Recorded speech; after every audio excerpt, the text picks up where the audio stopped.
燃え上がれ Evangelion 残酷な天使のように少年よ神話にな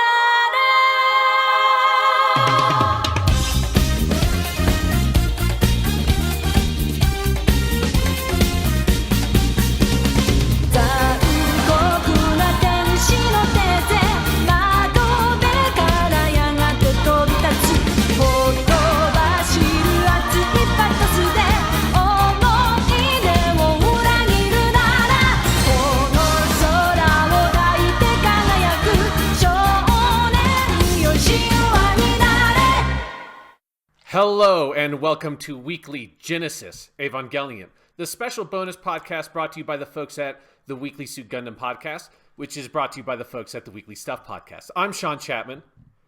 And I'm Jonathan Lack. And this week, we are not diving into the wacky and wild world of Mobile Suit Gundam, but instead we're taking a detour into the sordid world of Hideaki Anno's incredibly acclaimed and successful series, Neon Genesis Evangelion. We are here at last, Jonathan. It is happening.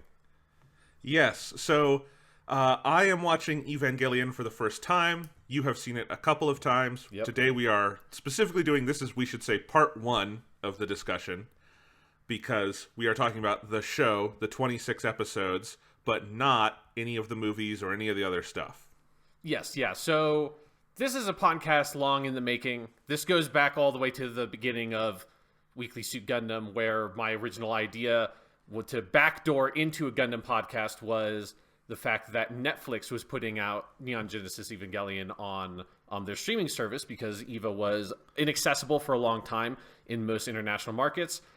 Netflix got the license. They marketed the shit out of the fact that they got the license, which is something that Netflix does not do for like anything else. And we're like, oh, okay, yeah, that will over the summer we'll watch EVA, we'll do the podcast, and then secretly in my brain I'm like, and then I'm going to make you watch Gundam, but instead you just watch Gundam anyways, which is probably going to make this a much better podcast than it would have been. But it is a much less topical podcast than it would have been now that it is February 2020 and not June 2019.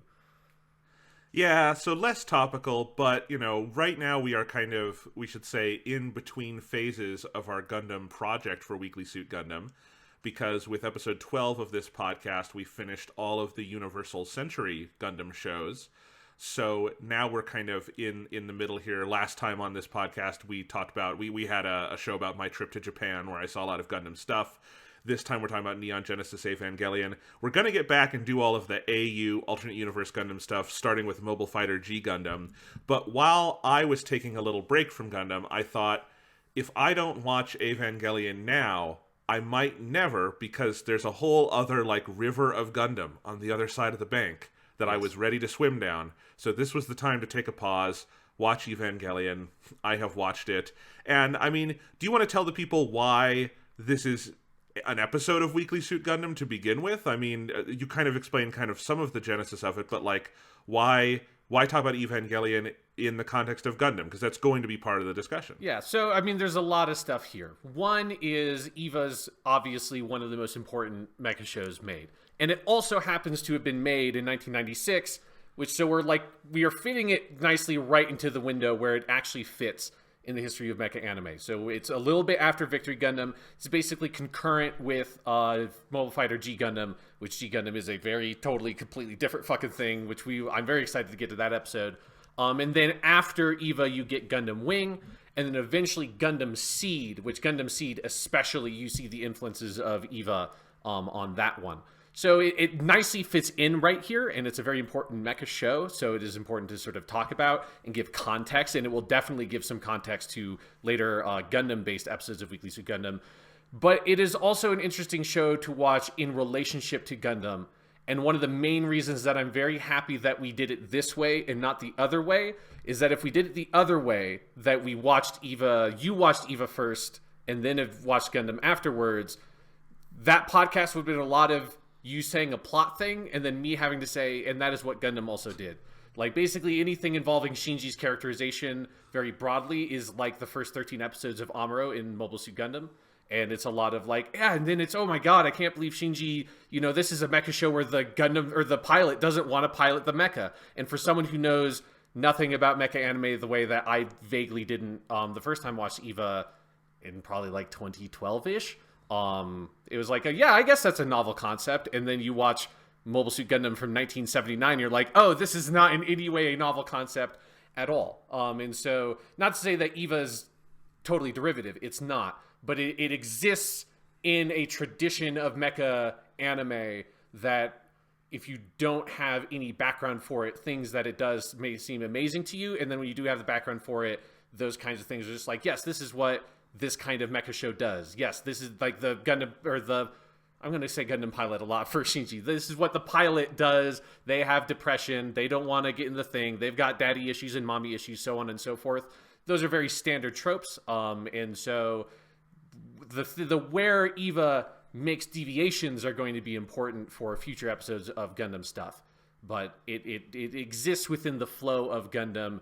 Hideaki Anno, creator of Neon Genesis Evangelion, was a massive Gundam fan. He interviewed Yoshiyuki Tomino. He did an interview with Tomino about Victory Gundam around the time of the finale of Victory Gundam coming out. So it's like, Gundam is super important to Anno. Gundam is super important to Eva. And then Eva, because of its tremendous success, becomes very important to Gundam in the future as well.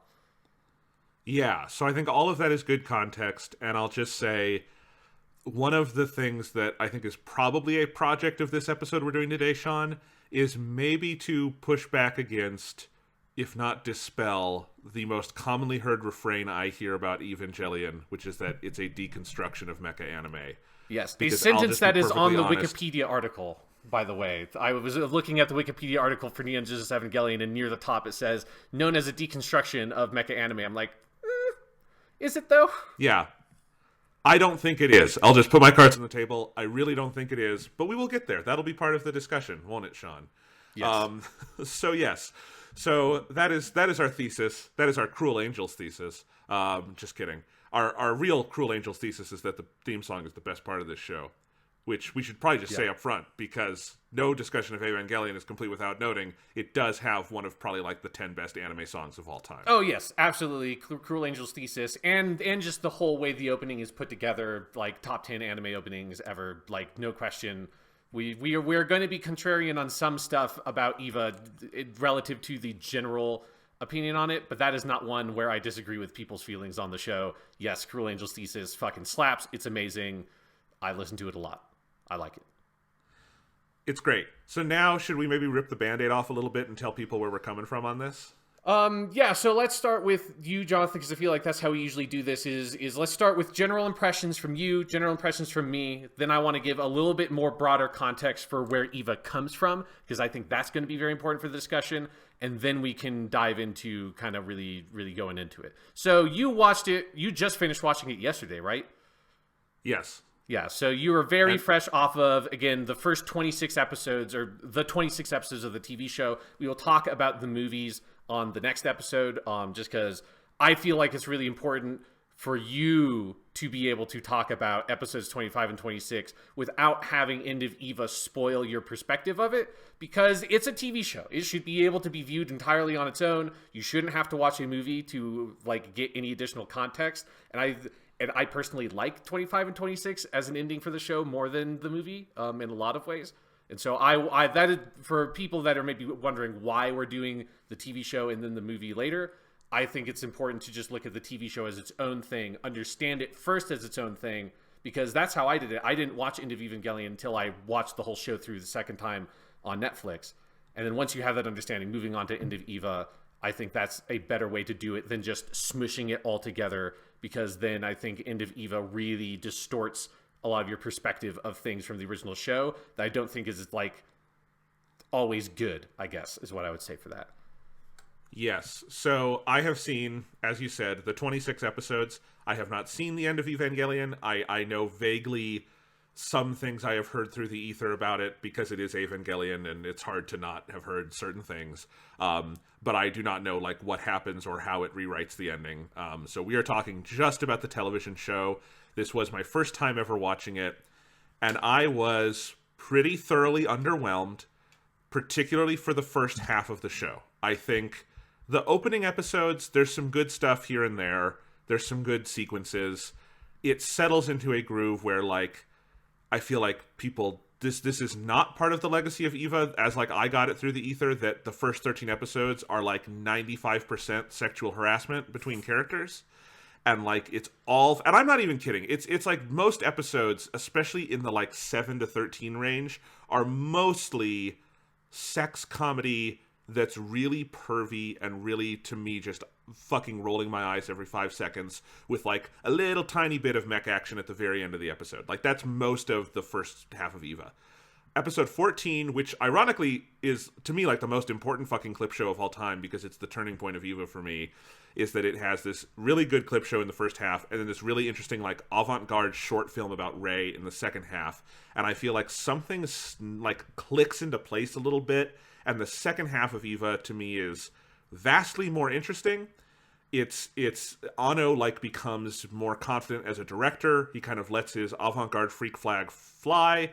They kind of go into character psychology and internal storytelling a lot more. I don't think the show ever at any point hangs together as a television series, like as a series that, like, has an overarching continuity or plot or themes. I don't think it ever works on that level. I think it can work frequently on the level of individual episode, particularly in the second half. I think, like, episodes 18, 19, basically 18 through 24, I think, are fantastic. And there's a lot of really good stuff in there. And 25 and 26 are, if nothing else, very interesting, because I've never seen anything else quite like them.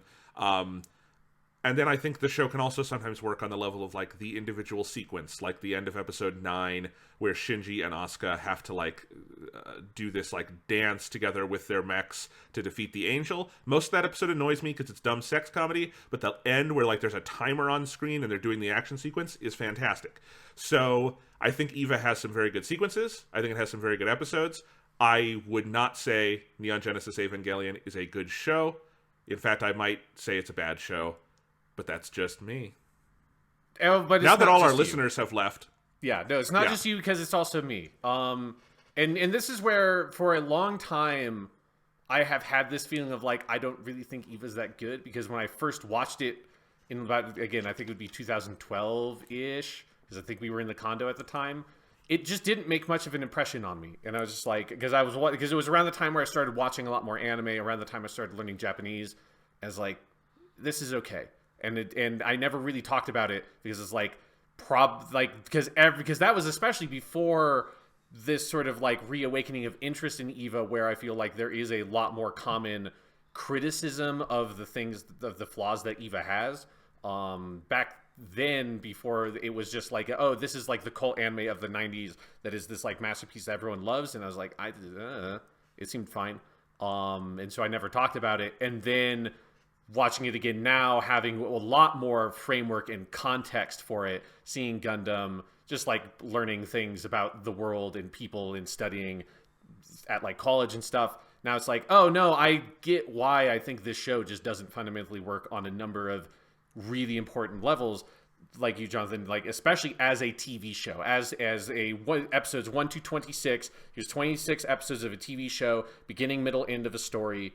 I think in many ways it just sort of fails at that. I think for me, I break the show pretty cleanly into 4 different sections. Episodes 1 to 6 are okay. Like, the intro stuff, it sets up some interesting characters. I think, like, the pilot in particular has really good direction and animation to it, because it's, gets the most money basically put into it because it's the first episode. 7 to 14 are mostly bad, because that's where it's Angel of the Week. That's where you get the highest concentration of bad anime fan service. I think most of that, like, early Asuka stuff is just bad. 15 to 20 is, I think, the peak of the show. That's where, like, it gets pretty fucking good. It has the good clip show episode, which is a huge rarity in anime. It's where you get all the stuff with, I think it's Toji is the name of the dude who gets into the other one, right? He's the friend of Shinji. Yes. Yeah, like, that arc he is really the effective. Fourth children. Yes, he's the fourth children, or fourth child, if you want. We maybe we'll address a little bit of, like, the Netflix read translation and stuff like that, because some of that stuff's kind of funny. And then 21 to 26, I think, is very uneven. There's stuff in it I like a lot. There's stuff in it that I'm like, I think 21 to 26 has some of the most interesting ideas. and the execution of it is flawed, both because everything in it is so poorly set up because the first half of the show is bad, and then also because they just didn't have any time or money to actually finish any of those episodes. So some of them running out of time and money makes it more interesting in some ways. Some of it also makes like, maybe this holding on this shot for like a solid minute, maybe that's a little bit too much of you running out of money. 30 seconds and it would have had the impact. 30 more seconds and I feel like maybe my TV is broken, kind of thing.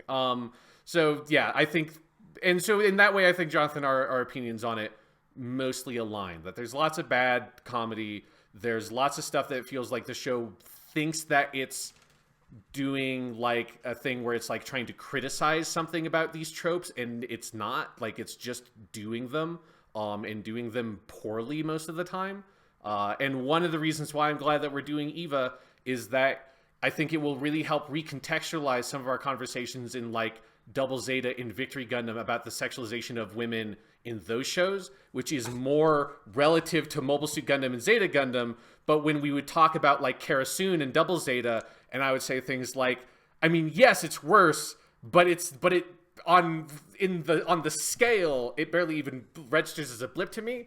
One of the things I was thinking of saying stuff like that was Neon Genesis Evangelion, where you have like every single scene that has basically any female character in it cannot help but have the camera conspicuously placed to look at their ass or like down their dress. Basically, is almost every single shot that has a Misato or a Rei or an Asuka or a Ritsuko in it, which is most of the shots in the fucking show.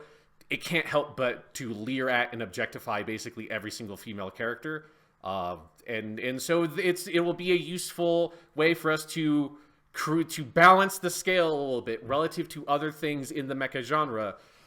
If we look at Neon Genesis Evangelion and we look at what it means for a series like this to objectify its female characters, because it is on a different fucking level. Yeah, no, I mean, Evangelion, one of the first things that should be said is it is, I think, holistically terrible with its female characters. Yeah. I think it is terrible at writing them. I think it is terrible at giving them arcs. I think it is terrible at representing them visually. Not like the character designs are good. I just mean the direction stuff you're talking about. And then it's terrible at all this stupid fan service, sex harassment bullshit.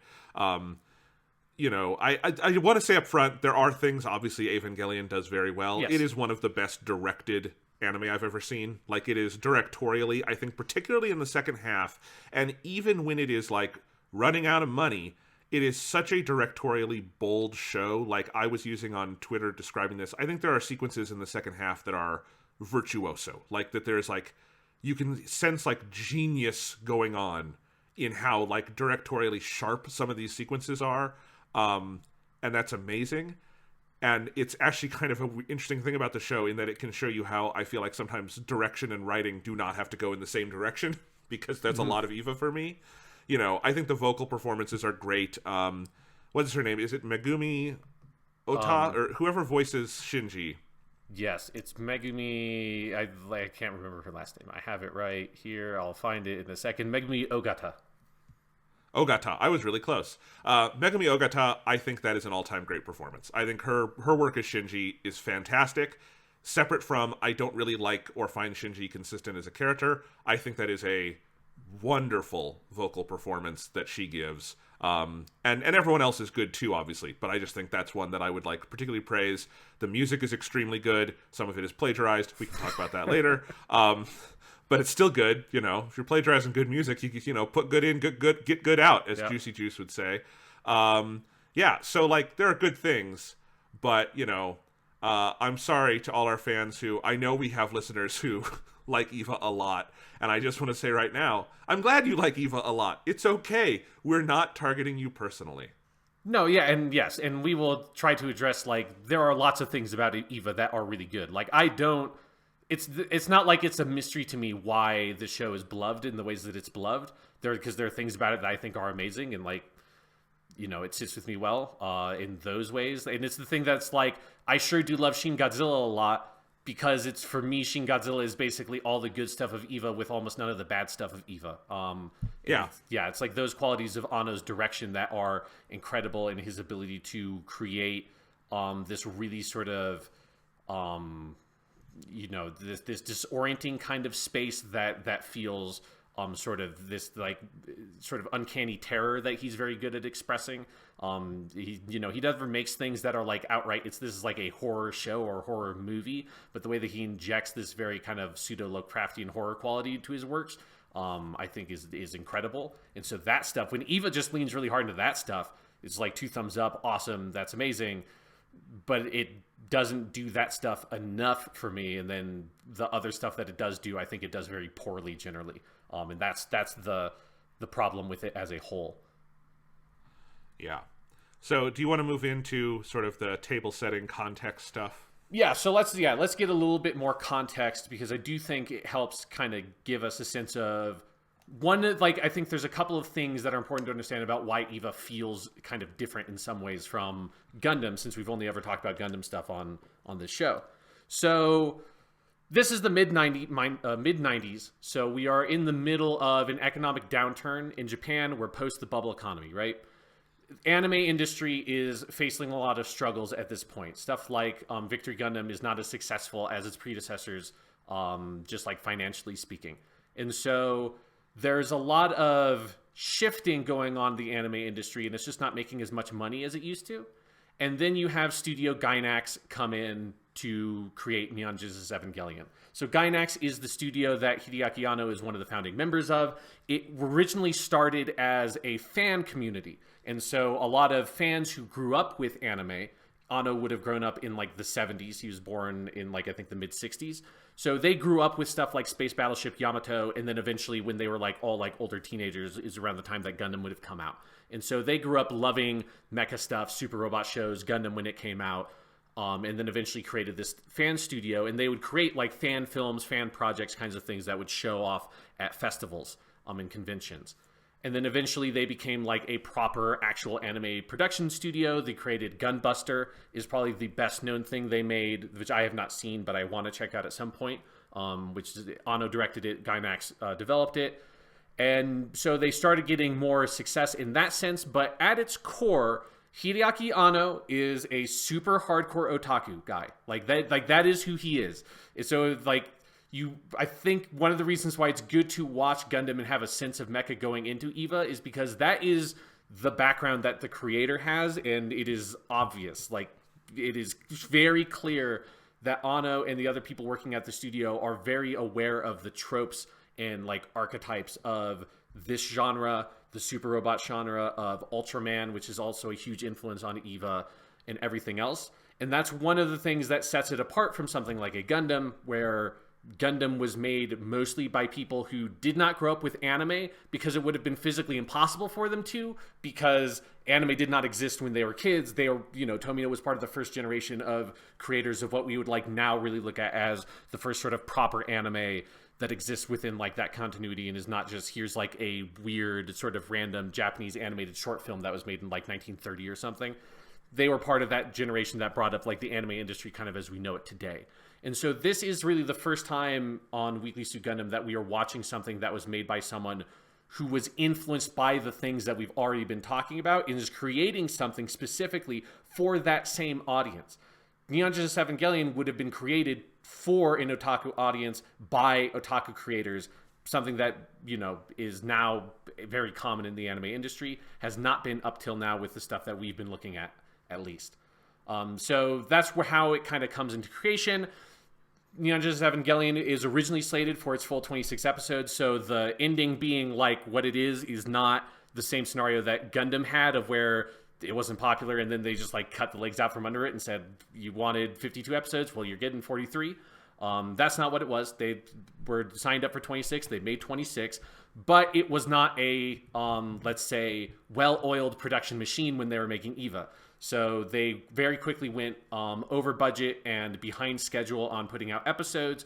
There was stuff of them, once they get to the second half, having to desperately rewrite things because they didn't have a clear idea of anything of where the series was going while they were making it after a certain point. So lots of major ideas about the series changed dramatically. The entire ending changes dramatically over the course of that. They're doing stuff of like having to rewrite elements of the story to fit in and like make it make sense to have sections that were like animated for the next on previews of the previous episode to still make sense with the rewrites they did with the subsequent episode, because they couldn't afford to reanimate those sequences because they just couldn't afford to do it. And so once they get near the end, they're really cobbling things together, leading to episodes 25 and 26, which sort of are infamously very thin in terms of animation. I think overall, like, they're really impressive with how they reuse things to create. They're not clip shows. They are like their own episodes in their own right, but they reuse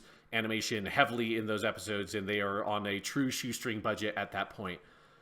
But EVA is hugely successful. It very quickly accumulates a large audience, and then once it's clear that that audience is there, they very quickly greenlight the movies that they make afterwards. Death and Rebirth, which is a recap of the series up to episode 24, and then End of Evangelion, which is a half rewrite of, half expansion of the episodes 25 and 26 as they existed in the TV show.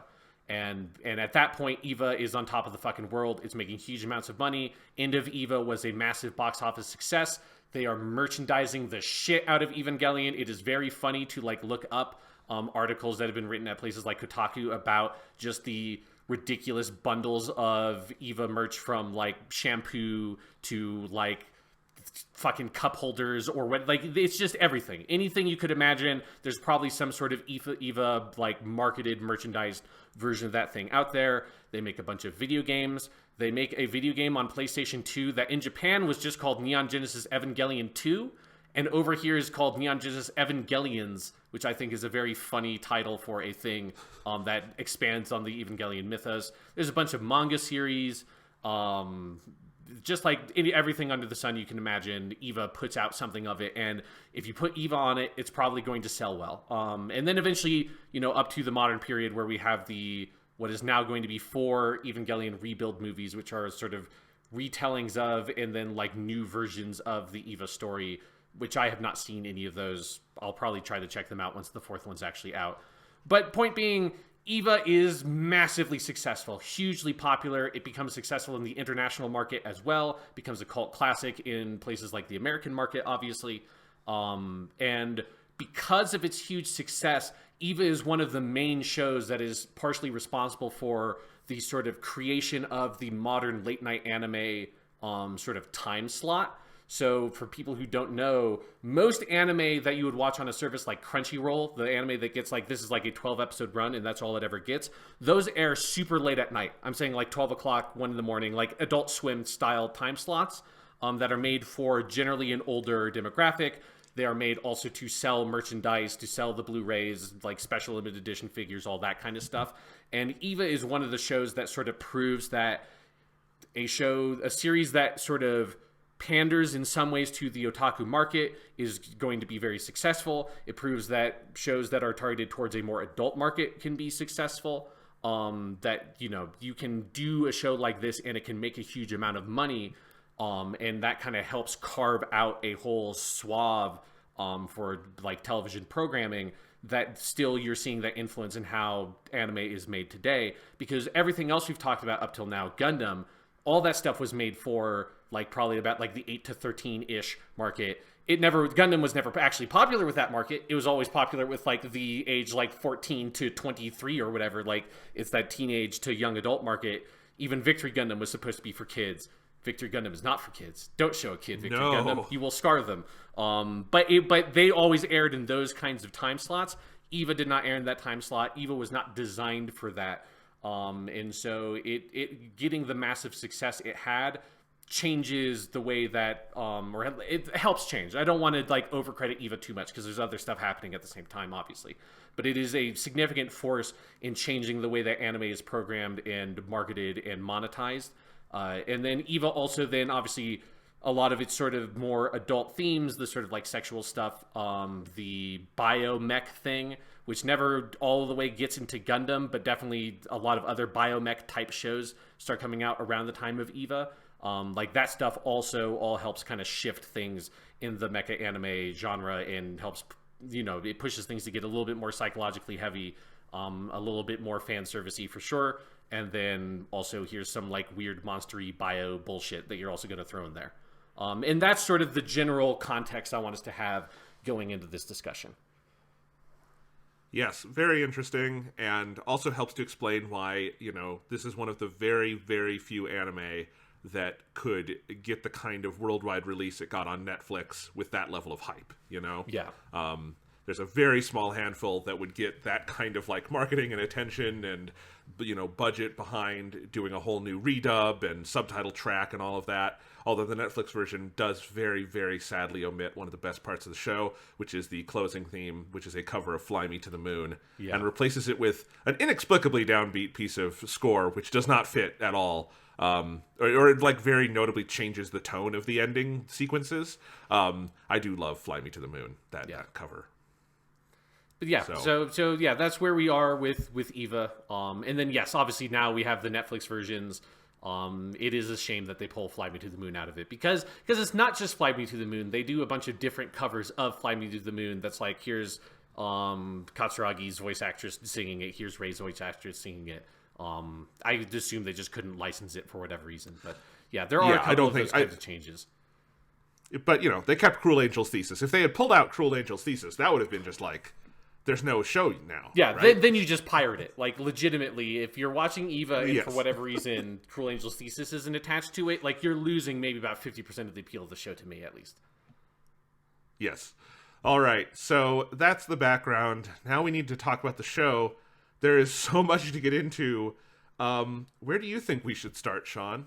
So I think there's a couple different ways we could approach it. We could either approach it by looking at those 4 different subsections of the show, which I think basically you had a similar tweet at some point that yes, more or less aligned with that, because I think the show pretty cleanly breaks down that way. Or we can talk about the characters. I'll leave it up to you, Jonathan, how you want to kind of take this one. Let's start at the beginning and kind of talk about that early phase. And character stuff will inevitably bleed into this, so we'll follow it where we go. Yeah, I should also note that I have not watched this since like June or July. So for me, a lot of this stuff is not as fresh. So a lot of the details I'm going to have to leave up to you, Jonathan, to regale us with, because I only remember most of like the themes and the broad strokes and like what happens in episode 4. I do not remember off the top of my head. So I'll have you kind of try to take the reins here, and I'll chime in when there's something that pops up that I think is really important. Okay, well, it's very fresh for me, although I will say I moved through the first half of the show much slower than I moved through the second half.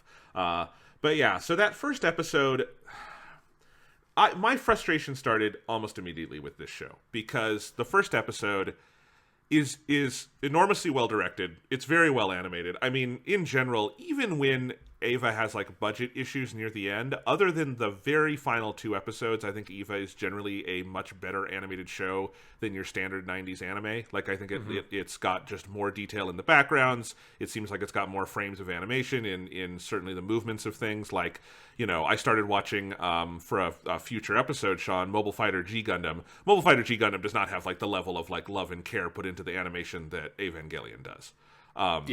And not a criticism, just like this show clearly had a different sort of, it's a more independent show too, because Gainax is this new small studio. So all of that struck me immediately, but I was immediately frustrated with kind of how they characterize Shinji and how they set up the world, because episode 1, and it wouldn't be so much of a problem if the show gets past this issue, but the problem is these problems I'm about to describe kind of linger all the way to the end of episode 26. Is that first episode is really good at setting like tone and scale, I think. Coming out of the first 25 minutes, though, I have no idea what like the state of the world is. I couldn't tell you what the second cataclysm, what is it? The second impact is? Yeah, second impact.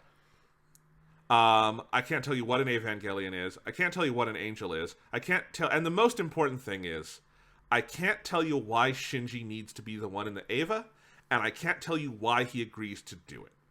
And that is a problem that, to me, most of that persists through the entire show. Like, if I hope I can resist just making comparisons to Gundam every 5 seconds, but fuck it, Gundam is in the title of this podcast. At the end of 25 minutes of Mobile Suit Gundam, and I know this is unfair because Mobile Suit Gundam has maybe the best first episode of any anime I've ever seen. Like that, or like fucking original Dragon Ball, just perfect first episode. Because by the end of that, I know a lot of the characters very well. I know what the state of the world is. I know what the stakes are. I know what the larger conflict is. And I know who Amuro Ray is, what his personality is, why he has to be the one to get in the Gundam, and why he does it. I get all of that. And there's none of that to me in the first episode of Eva. And then in the second episode of Eva, you get I actually really like the second episode of Eva, and how it is so disorientingly edited, I think is like interesting, because the first episode ends, he's about to fight the angel. The second episode picks up, they like throw a punch, and then it cuts to him in the hospital, and most of the episode is him like getting into his daily routine, and it's very disorienting. And then it does a flashback to the fight, and it's maybe the best like single just animated fight in the show. I think there are ones that have more interesting direction, but it's incredible. But still, I don't really understand why Shinji gets in the mech. I don't really understand why he needs to get in the mech. They keep going with this, and like there's all these people around him who keep throwing this scarred little boy in a mech suit, and I'm like, why? There doesn't really seem to be any reason you need to have this scarred little boy in the mech suit. And by the end of the 26 episodes, I'm very confident they did not need to put the scarred little boy in the mech suit. But we can get to that later. There is just this general sense of like the show is a lot of sound and fury with like I think there is a fine line between interesting ambiguity that immerses you in a world and ambiguity where I don't think they fully know what the world is, because they're not really putting any of it out there in a way that I can even begin to understand. Does that make sense? Yes, because I agree with you, and I think it's one of the biggest issues with Eva overall is I think the world building is like classically awful, and it's something where, I get that there's a certain amount of them wanting to disorient the viewer, and make them feel uncomfortable in that way, and I think episode 2 is a really good example of that done well, where it's okay, yes, like you cut out or you skip the fight. You kind of get used to Shinji with this weird him going to high school and all this bullshit, and then eventually at the end, you get he remembers or whatever the fight that happens, and you get that. That is a cool way to handle that, and that is done well, and it helps kind of to build up the kind of characters in the world well in that small sense. But Eva's never good at instilling in you this feeling that, okay, maybe they're not telling me a lot of stuff right now, but there is something behind the surface that is important that will be revealed later, or that is informing what's going on. That sensation is never there for me. It is always this like smoke and mirrors, like we're like, haha, like here's Gendo is doing his cryptic bullshit, but there's nothing underpinning the cryptic bullshit. There's no sense that there is some like deep dark truth to what is going on that is going to reveal things to you, or that you could dig into and speculate about in a way that feels interesting. It always feels like they're just sort of like, waving shining keys in front of your face on one hand and like furiously typing the dialogue for the next scene with the other, trying to vaguely piece together some sort of bullshit. And I can kind of forgive some of that in the earliest episodes, because it's the early episodes. They don't necessarily have to establish everything about the world. But then by the time you get to the end of the show, you realize, oh, they really don't know anything about any of this stuff. Like, there's no... Like, if you want to dig into a wiki, you can get some answers about some questions, vaguely speaking. And End of Eva gives some more clarification. But it doesn't ever make you feel satisfied that this is a well-thought-out, like, internally consistent, coherent world that these characters inhabit. That the show just never kind of gets to that place. And instead it just sort of throws a bunch of like vague, weird Judeo-Christian, like Abrahamic bullshit to exoticize it for a Japanese market, to make a lot of people in the West go like, well, what are they saying about religions? They're not saying anything about religion. They're not using this in an intentional way. They're using it in a way that like we use ninjas in Western fiction. It's just like, it's just a ninja. I don't know. And they'll say some like Buddhist mantra that you Googled, that like the scriptwriter Googled the day before turning in the script. This is like, put this in here without thinking about the meaning or the implications of any of it. Like, it's just sort of, we say the word Adam, we'll say the word Lilith, we'll throw around some of that terminology, but it will never be something that like coheres the world together into a consistent thing. And yeah, I feel like you get that sensation already in episode 1, particularly with Gendo, because Gendo is like the vehicle for cryptic non-exposition throughout the entire show. 2 points off of that, Yeah. because I agree with everything you're saying, and that's why I think Eva is at its best when it is just avant-garde. And there are, especially in the second half of the show, a lot of the show just goes pure, sort of out of the realm of narrative expression. It is not, like, it ceases to be narratively representational for long sequences, and those can be very effective because you're not really being asked to worry about a story, because storytelling, I don't think, is what this show does well. And if anything, I wish it kind of drove into that further, because a big tension in the second half of the show is that they are kind of trying to land the plane on the narrative storytelling while doing all the avant-garde stuff. And then with 25 and 26, they abandon ship, they jump out of the plane, and there is no more story. So all of that ultimately means nothing, because this show has not even the faintest trace of narrative resolution at any point in the story. So that's one thing that is like and sometimes a very interesting tension in the show, like a productive tension. The second thing is I'll just have to say it now, Gendo Ikari frustrates me so fucking much as a character, because he is transparently, obviously, from the moment you meet him, the antagonist of the piece. He is the bad guy. He's the guy pulling the strings. He is evil. He is, like, obviously and overtly evil. And the more you learn about him, the more you learn he is the evil bad guy pulling the strings. And again, I haven't seen End of Eva. Maybe somehow I'm wrong here. I don't think I am. I think he's the bad guy. And you have all these people working for the bad guy, and sometimes, like, Misato will express a little discomfort with that, but no one really, like, does anything about it. It finally, like, in episode, like, 22, you finally get Shinji being like, I think this guy's kind of fucking evil. I'm gonna leave. And then he comes back because he's dumb, but he's less dumb than everyone else on the show. And they just keep working for the bad guy. And I don't really have a sense of, like, why I should care about any of these people. It's like if on Gundam, instead of Captain Bright on the white base, it was just Giranzabi. And he was doing Giranzabi things. And once in a while, Amuro was like, man, do you think we should be gassing all these colonies? And they'd be like, eh. And then they keep working for Giranzabi. It kind of baffles me, because I think the explanation for why Shinji needs to be in the Gundam is because Gendo said so, but he's the bad guy. I don't get it. Yeah. Maybe I sound like an idiot to Eva fans right now. I very much might, but that is my interpretation, and it frustrated me to no end, especially when you get to the big flashback episode, which is episode 21, which just very concretely tells you, yeah, no, he's the evil guy who's been doing shit behind the scenes. Like, he's really bad. Yeah, and then it never gets resolved. End of Eva gives us a little bit of resolution on that end, but also, like, you're not particularly wrong. Like, I think Gendo is one of the major problems with the show, because it's another example. I mean, it's the same thing with the world building. Like, they vaguely allude to stuff with him, but you almost get no insight into it at all. And it's a lot of, like, it's very Metal Gear. It's very, like, what side is he working for? Is he playing this side against this side against this side against, like, what side is he on? And I honestly, even with, like, End of Eva, I don't actually know at some point. Like, I vaguely remember what his ultimate goal is. I don't think the TV show ever actually gets to that fucking point. But it's not ever satisfying, and it never explains, like, why everybody fucking loves Gendo so much. Like he has, like, 3 women that are just, like, hopelessly in love with him, between Yui, Shinji's mom, that you only get, like, little hints of from the past. You have Rei, which I guess I kind of get it with her because fucking weird clone bullshit.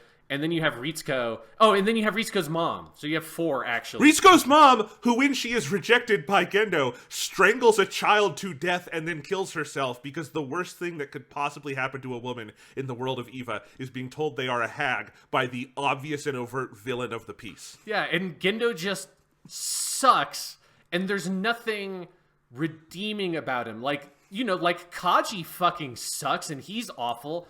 But, like, at least he's, like, this handsome playboy dude, so, like, I get it. Like, I get that there's, like, a bad boy attractiveness to him. Gendo just sucks. There's nothing about him that is charismatic. Like, I don't even necessarily usually get the sense that he's actually smart, because he never says anything or does anything effective. Like, he's clearly, you know, it is, like, going back to a Gundam type comparison, he's a little bit like early Captain Bright in Mobile Suit Gundam, in the sense of every single thing he does with his pilot, in this case Shinji, is the worst possible thing you could do that is leading you to the worst possible conclusion for accomplishing your goals. Like, if you want to have him be the pilot of the fucking Eva, it would be so easy for Gendo to do a couple of things and just have Shinji do whatever Gendo wants to do, because Shinji has no affection in his life and he wants affection from his dad. Gendo, dude, you could manipulate Shinji so easily. Instead, he fucks it up so bad at every single turn that the narrative has to contort itself into getting Shinji back into the Eva for the plot to continue. And it's just like, why does this character suck so much? He's annoying to watch. It's annoying that characters almost never call him out, and they only a little bit near the end. You get a little bit more of it in Eva, but it's still not enough. And then it's just over. And in the TV show, you get almost nothing with him, and it's just done. And it frustrates me, because he at least has, like, you know, I enjoy as much as anybody the shot of Gendo with his fingers steepled and, like, the light reflecting off of his glasses and him saying something cryptic. Like, there's a primal satisfaction in an anime way of having cryptic characters say cryptic things while the light reflects off his glasses in such a way that you can't see his eyes. Like, yes, I get it. That's a cool shot. But that shot is basically his entire character, and that's not good. Like, that is one of the main things responsible for this show just sort of hitting a bunch of walls whenever it's trying to actually dig deeper into the A-level story and the setting and the world building and, like, the overall motivations and objectives of things happening in the world. One of the reasons why none of those things can get resolved is because they never, I feel like, actually congeal Gendo into a coherent character. Yeah, so to bring it back to, like, these opening episodes, my problem with that, and I think it's an original sin, to borrow the kind of religious terminology Ava would no doubt approve of the show, is that first episode is this sad little boy getting bullied by a bunch of adults he doesn't know and his abusive father into getting into a metal death suit and going to fight a monster.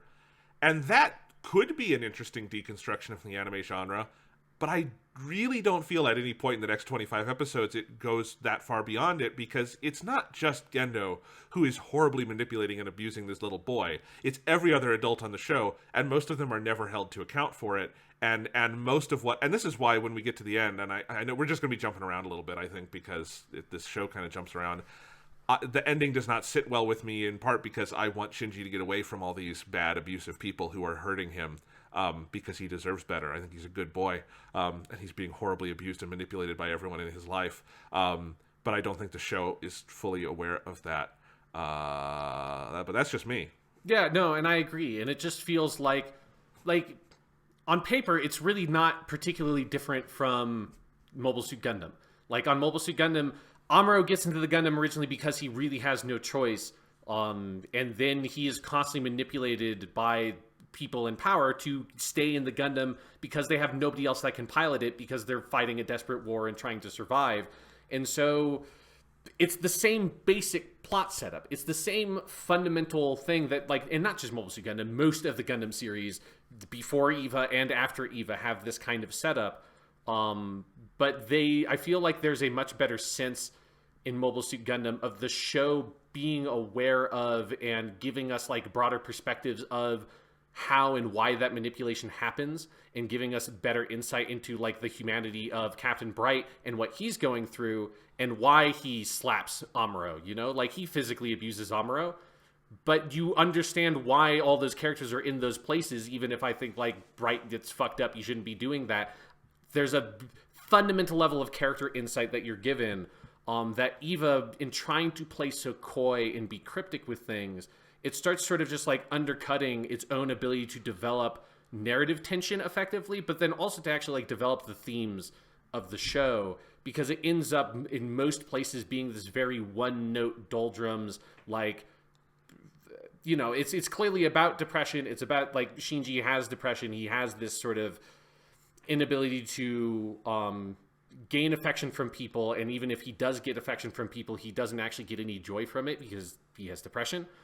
But the show never is able to get outside of that very one-note perspective on that thing, which is something that I feel like is a bad thing for a show about, or any story about depression to do, is to let itself get slotted into this like very sort of like thin rail, which is what it feels like if you're in the middle of a depressive episode, that's all there is in the world. And for a whole 26 episode show to be in that mode for almost the entire thing, like, it's fine for the first couple of episodes, and I think there are things, especially visually, about those first few episodes in particular, that execute on that concept and that emotion really effectively, but it never is able to vary that or gain a broader perspective outside of that, which I think is both bad just from a, like, it's, you know, depression is not actually a one-note thing. It is a multitude of different experiences. There's a spectrum there that you move through, so it's, like, not a great perspective on depression in that way. It's not great, I think, for people who have depression to see it represented in this very one-note way. And then it also just becomes boring as a story because it doesn't vary itself up enough in terms of its sort of thematic analysis and its character analysis of Shinji, which just is so frustratingly like, we got to get him back into the Eva and make him depressed again. Because anytime he kind of gets away from that, the show doesn't know what to do with that. So we just got to get him back and make him depressed again, because we can't move past that point. Until the show like slowly dies a slow death, trying to vaguely make Shinji be kind of happy for 1 second. Yes. And I know we're kind of all over the place now, but just this is why I bring up all this stuff about Gendo and how abused Shinji is and manipulated, because I think the show also has a weird view of depression where... So I want to split it out a little bit, because in those early episodes, I think episode 4 in particular... which is the one where Shinji runs away for the first time. I think that episode is one of the best directed in the series, and I think it is the single episode that does the best job at, like, just visually representing depression. Like, the way Shinji feels and moves through that episode and just feels worthless and, like, is leaving and doesn't want to be in the Eva because he doesn't feel he has a purpose, and his friends kind of bullied him and he just feels so alone. And then at the end is when he makes up and finally, like, Toji and the other guy kind of become his buddies. That's maybe my favorite single episode of Eva, if I'm, like, being perfectly honest, because I feel like it has the emotionality of it really comes through, and we're not deep enough into the kind of plot muck for it to be messed up that way. But I think as the further you go in the show, I think the show has, so it can visually, orally represent depression very well. I think it does it with Asuka very powerfully in the second half of the show. But I think intellectually, it has this very weird disconnect where it kind of views depression in this bubble as it's just a state that you are in, kind of not affected by your surroundings. And so, like, the final 2 episodes, the big thesis is that Shinji, inside himself, needs to push through this barrier, like, literally break this pane of glass inside himself, and realize the world is more than him, and he can live, and he needs to accept people into his heart, which... is fine, and it's a very interesting thing to say about depression. And there's a lot of, like, I think in a vacuum, I actually find those last 2 episodes as a story about coming out of a depressive episode very profound and moving. In the context of the 26 episodes of Neon Genesis Evangelion, I find them fucking gibberish, because the reason Shinji is in this position is because he was horribly abused as a child, he has an abusive father who is currently abusing him, and he is surrounded by people who are enablers of his abuser and are helping his abuser abuse him. He should not be around these people. And, like, the ending being he should embrace all these people and then he'll be happy is bullshit and wrong. And, like, that's part of where I'm like, the story and the theme just fundamentally do not line up in the way they want them to line up, especially when they make the choice about halfway through the show that we're gonna, like, really go into character psychology, but we're also gonna keep this story going and not really fully illuminate it, and they just are in this perpetual conflict for me. Yeah, absolutely. So I think, well, let's move a little bit forward to some of the plot stuff, and then I think we can wrap around to the ending. Yeah. At the end and go deeper into some of those ideas, because then, yeah, because I agree. I think episode 4 has the best of, like, the English titles, because that's the Hedgehog's Dilemma episode. But it's also, it's the Shinji Desserts episode. It's a classic. Well, it's the first of 5 Shinji Desserts episodes, but yeah. Yeah, but it's the classic mecha archetype. You have to have the episode where the pilot runs away. It just has to happen, and it's almost always one of the best episodes. But then after that, you get the 2-parter. That there's some of the action stuff of this 2-parter is very good, and this is where I think you start to see a little bit more of the like fan service bullshit. Because this is where Rey comes in more. She's a little bit in the beginning of the show, but this is like her sort of two-parter. And you find out about her. Has her weird fascination with Gendo. And there's all the shit with Shinji, and Shinji's like, hey, we keep friends, and she's like, no. And then they snipe a big thing, and Shinji's like, friends, and she's like, okay. After he goes into her apartment and she walks in naked and he knocks her over and accidentally grabs her boob, right? That's in these 2 episodes. And then he's like, oh, he like motorboats her. It's a whole weird thing. Yeah. So let's talk about those 2 episodes, because I think it represents for me part of like the duality of EVA, where I think the whole sort of like military procedural aspect, which is something that Shin Godzilla does incredibly well. I mean, the sequence is very Shin Godzilla-esque, of them having to sort of figure out how to power up this giant sniper rifle to attack the Angel and all that stuff. Like, that sequence and the logistics of it, really cool, really well done, great action beat. And there is some legitimately, I think, decent character stuff about Rey sort of warming up to Shinji, but then, like, there's something unsettling about her seeing Gendo when Shinji comes to go rescue her, and, like, Shinji and Gendo are paired. If, like, the show was better at storytelling, it would have been able to do a lot more about that stuff. If there was any vague sense that there was some risk of Shinji becoming even vaguely like Gendo, that would be a useful tension for the show to later actually develop on. But it's a good... For the first 6 episodes, it would have been a really good setup for something they don't follow up on. But so there are lots of good things there in the action part of it, and the animation is great because the show still has a budget at this point. But man, the fan service, Jonathan. So do you want to talk about it a little bit? Since this is very fresh for you, and I'm like trying to vaguely remember how all those scenes are put together. So the fan service stuff basically starts in episode 2. It's not really there in episode 1. And it starts when you get Shinji living in the apartment with this older woman who he doesn't know, which is creepy in its own way. And, you know, they do all the stuff with, like, Misato drinking beer and, like, hanging around in, like, clothes that like, allow the animators to, like, show off her boobs and shit. And they do that a bunch, and it's like, okay, this is fucking annoying. And then, yeah, you get the Rey one. And we don't really know Rey yet. But then Shinji, like, you know, collapses into her, and his head is between her boobs, and he's, like, holding her boobs, and then, like, blah, blah, blah. And, like, just constantly everyone's committing sex crimes against each other. And the show is just so leering towards all the female characters, and it's got its fun, silly music it plays under it.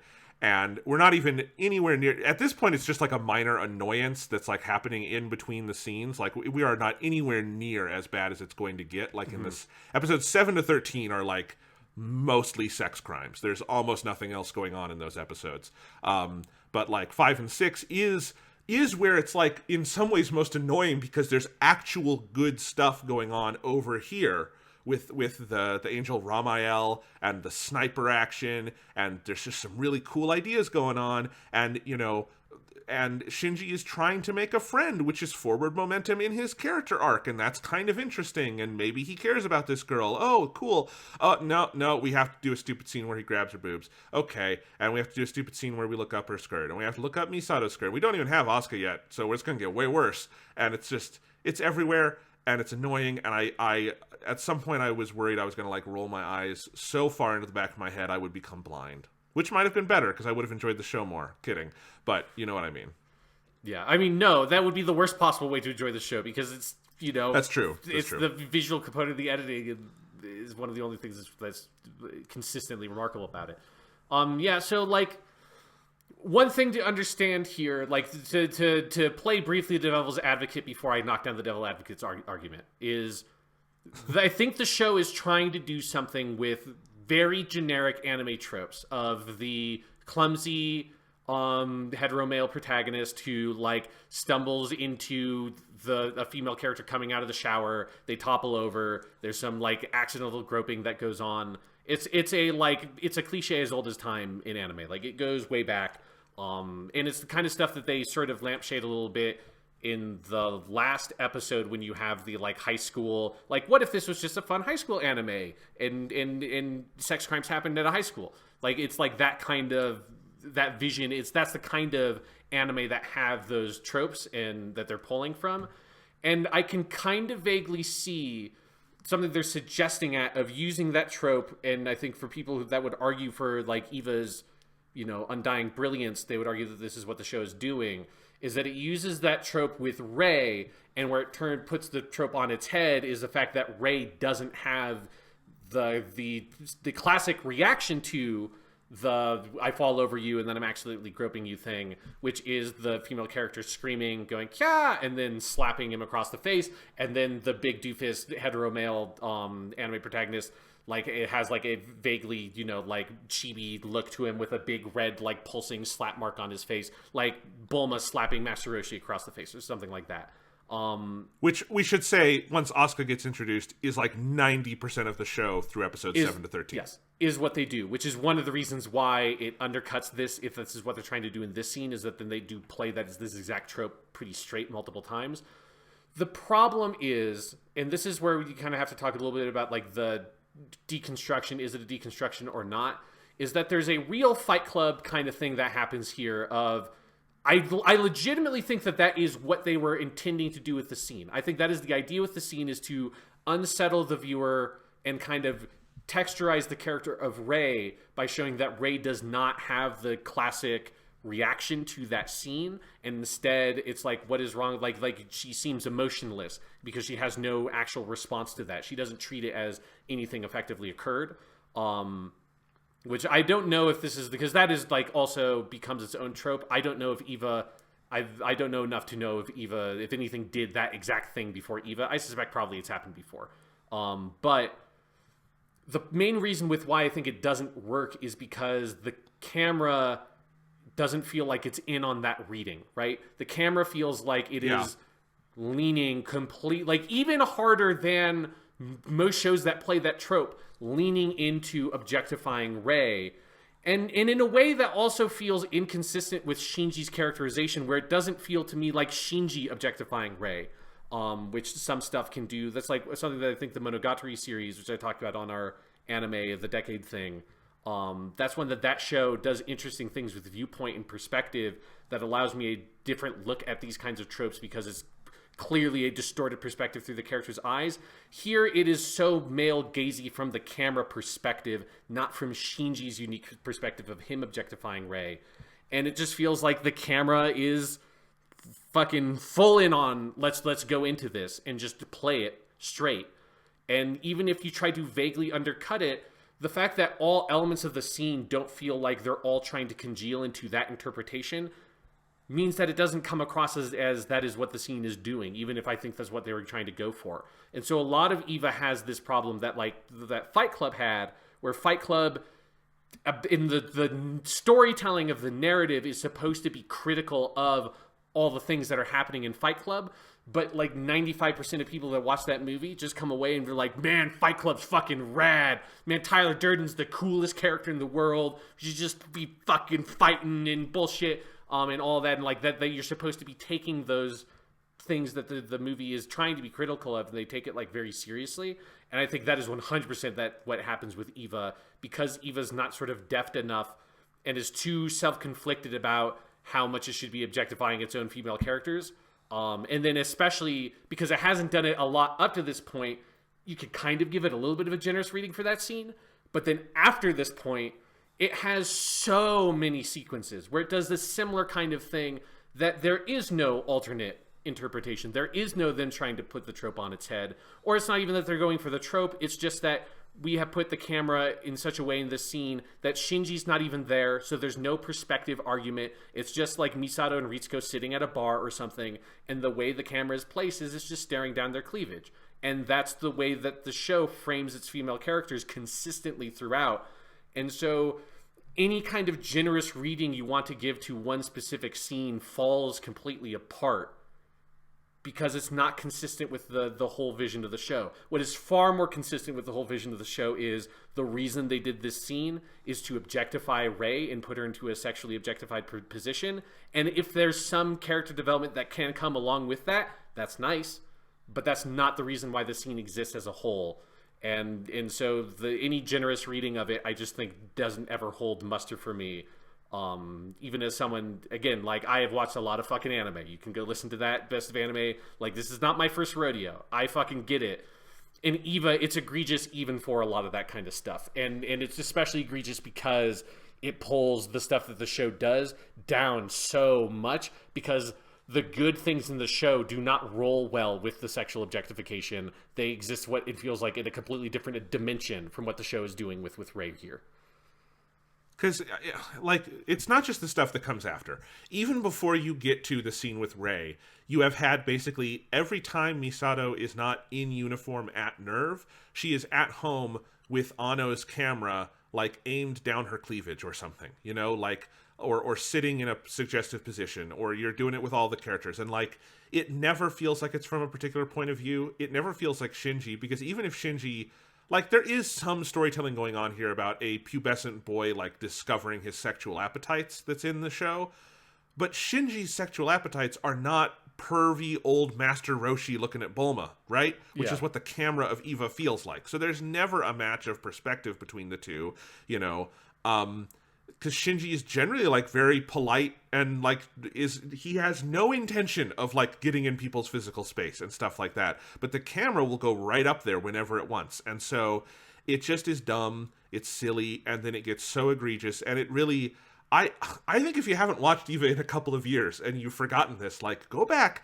That first half of the show, especially after episode 6, is just, like, it is the majority of the show. Is bad comedy and objectifying women and leering scenes and various sex crimes happening between characters.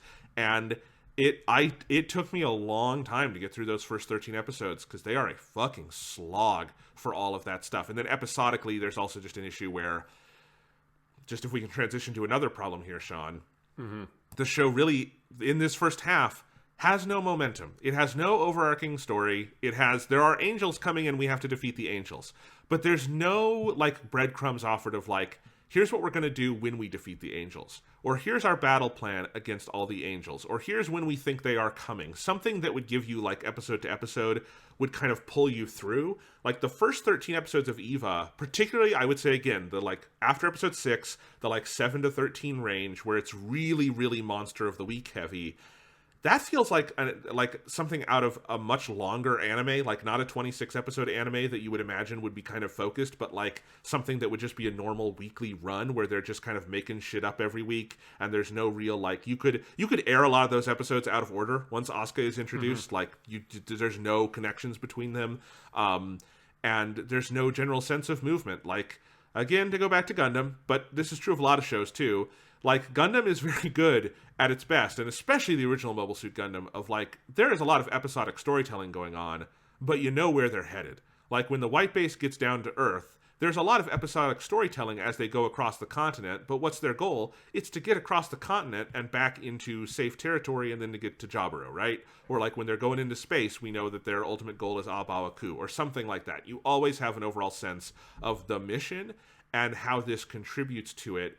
Eva, I like, really honestly never gets there, but the second half of the show has a little bit more in terms of there's things happening that have, like, permanent consequence and forward momentum where you couldn't just put the episodes on shuffle. The first half gets to a point where just they're all kind of interchangeable, and you could skip a lot of it, honestly, if you just want to see the good stuff. Yeah, and yes, and this is, for me, this is like the darkest section of Eva is 7 to 14, where it just becomes a, oh boy, this is okay. This is what the show is doing here.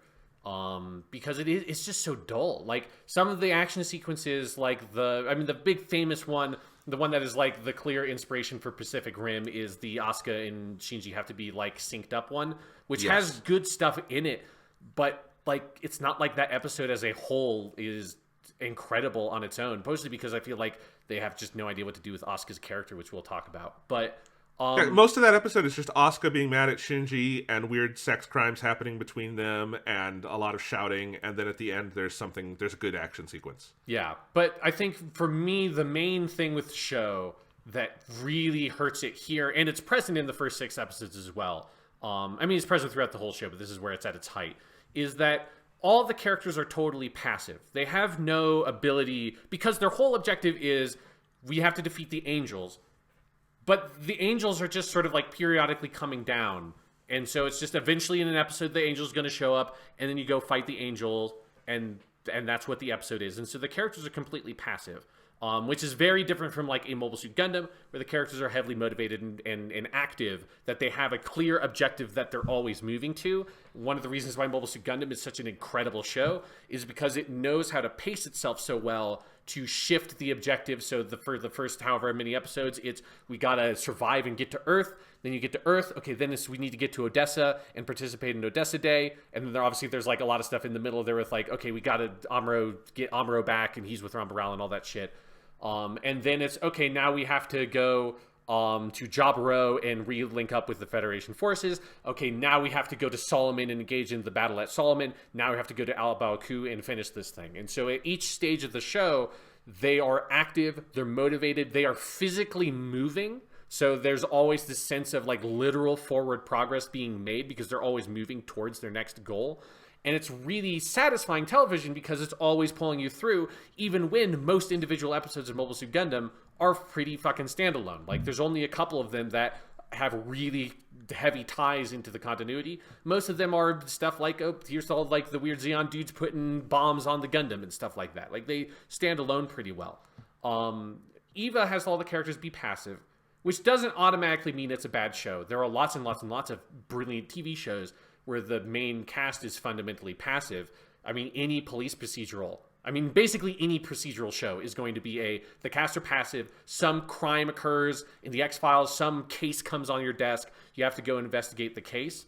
Any medical drama, Yeah. like Dr. House gets a new patient. Yeah. That's it.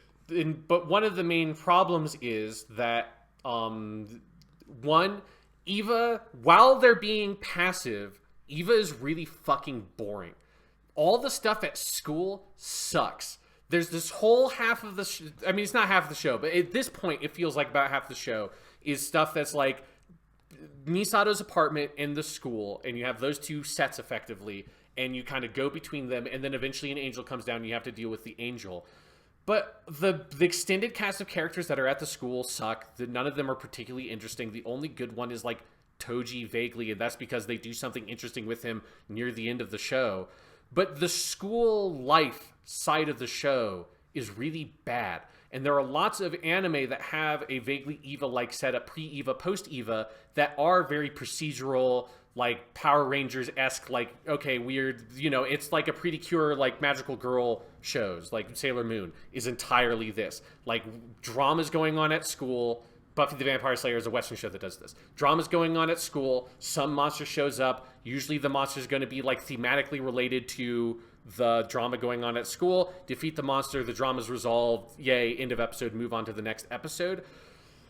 But that can only operate if the school side and like the passive side of the show is interesting and the character dynamics are interesting and they function well in a very procedural fashion in a Mulder Scully way. That's like, it's every time I boot up an episode of the X-Files, the first 5 minutes before the case comes, or like the first 5 minutes after the cold opening, before they find out about the case, is Mulder and Scully bullshitting about something in the X-Files office in the basement, and it's great, and it's fun, and it's good, solid character banter that usually contextualizes something about the larger narrative going on with the conspiracy, and it's like, that's really solid, fun, procedural style storytelling where the characters cannot be active on whatever main goal they have. Eva just never develops the school side of it to be interesting. And so whenever you're dealing with the school stuff, it's just boring until eventually the angel shows up. And if it's a half-decent episode, the fight with the angel will be cool. And that's like the Asuka one. Like, all the stuff before the fight with the angel is like, here's this like really boring cliche, like tropey anime comedy between two characters that aren't actually fun to watch bounce off of each other because we don't know anything about Asuka. We have no interiority for Asuka at all because she's a girl. And this isn't the second half of the show where they start vaguely caring about the female characters having things inside their brains. And so it's boring until you get the fight. And you go through like 7 or 8 fucking episodes of this, and it's torturous. It's absolutely torturous. I think you're so right. Part of that is also just like, doesn't feel like there's any relationship between those two sides, because one of the key things you noted about, let's say, Buffy the Vampire Slayer is that the monster usually has some thematic tie to what Buffy and her friends are going through that week. And so it feels like when you're fighting the monster, you are progressing something about the character arc or the thematic idea or the allegory or something. It's not just like, shit, there are bad episodes of Buffy where it's like, shit, we need a monster, right? But in a good episode, and this is true of the X-Files as well, like, it should all kind of work together. There's none of that in this. Like, the angels never represent something about what Shinji is going through that week. Like, the closest they come is that episode with him and Asuka having to fight together because they have to learn to get along.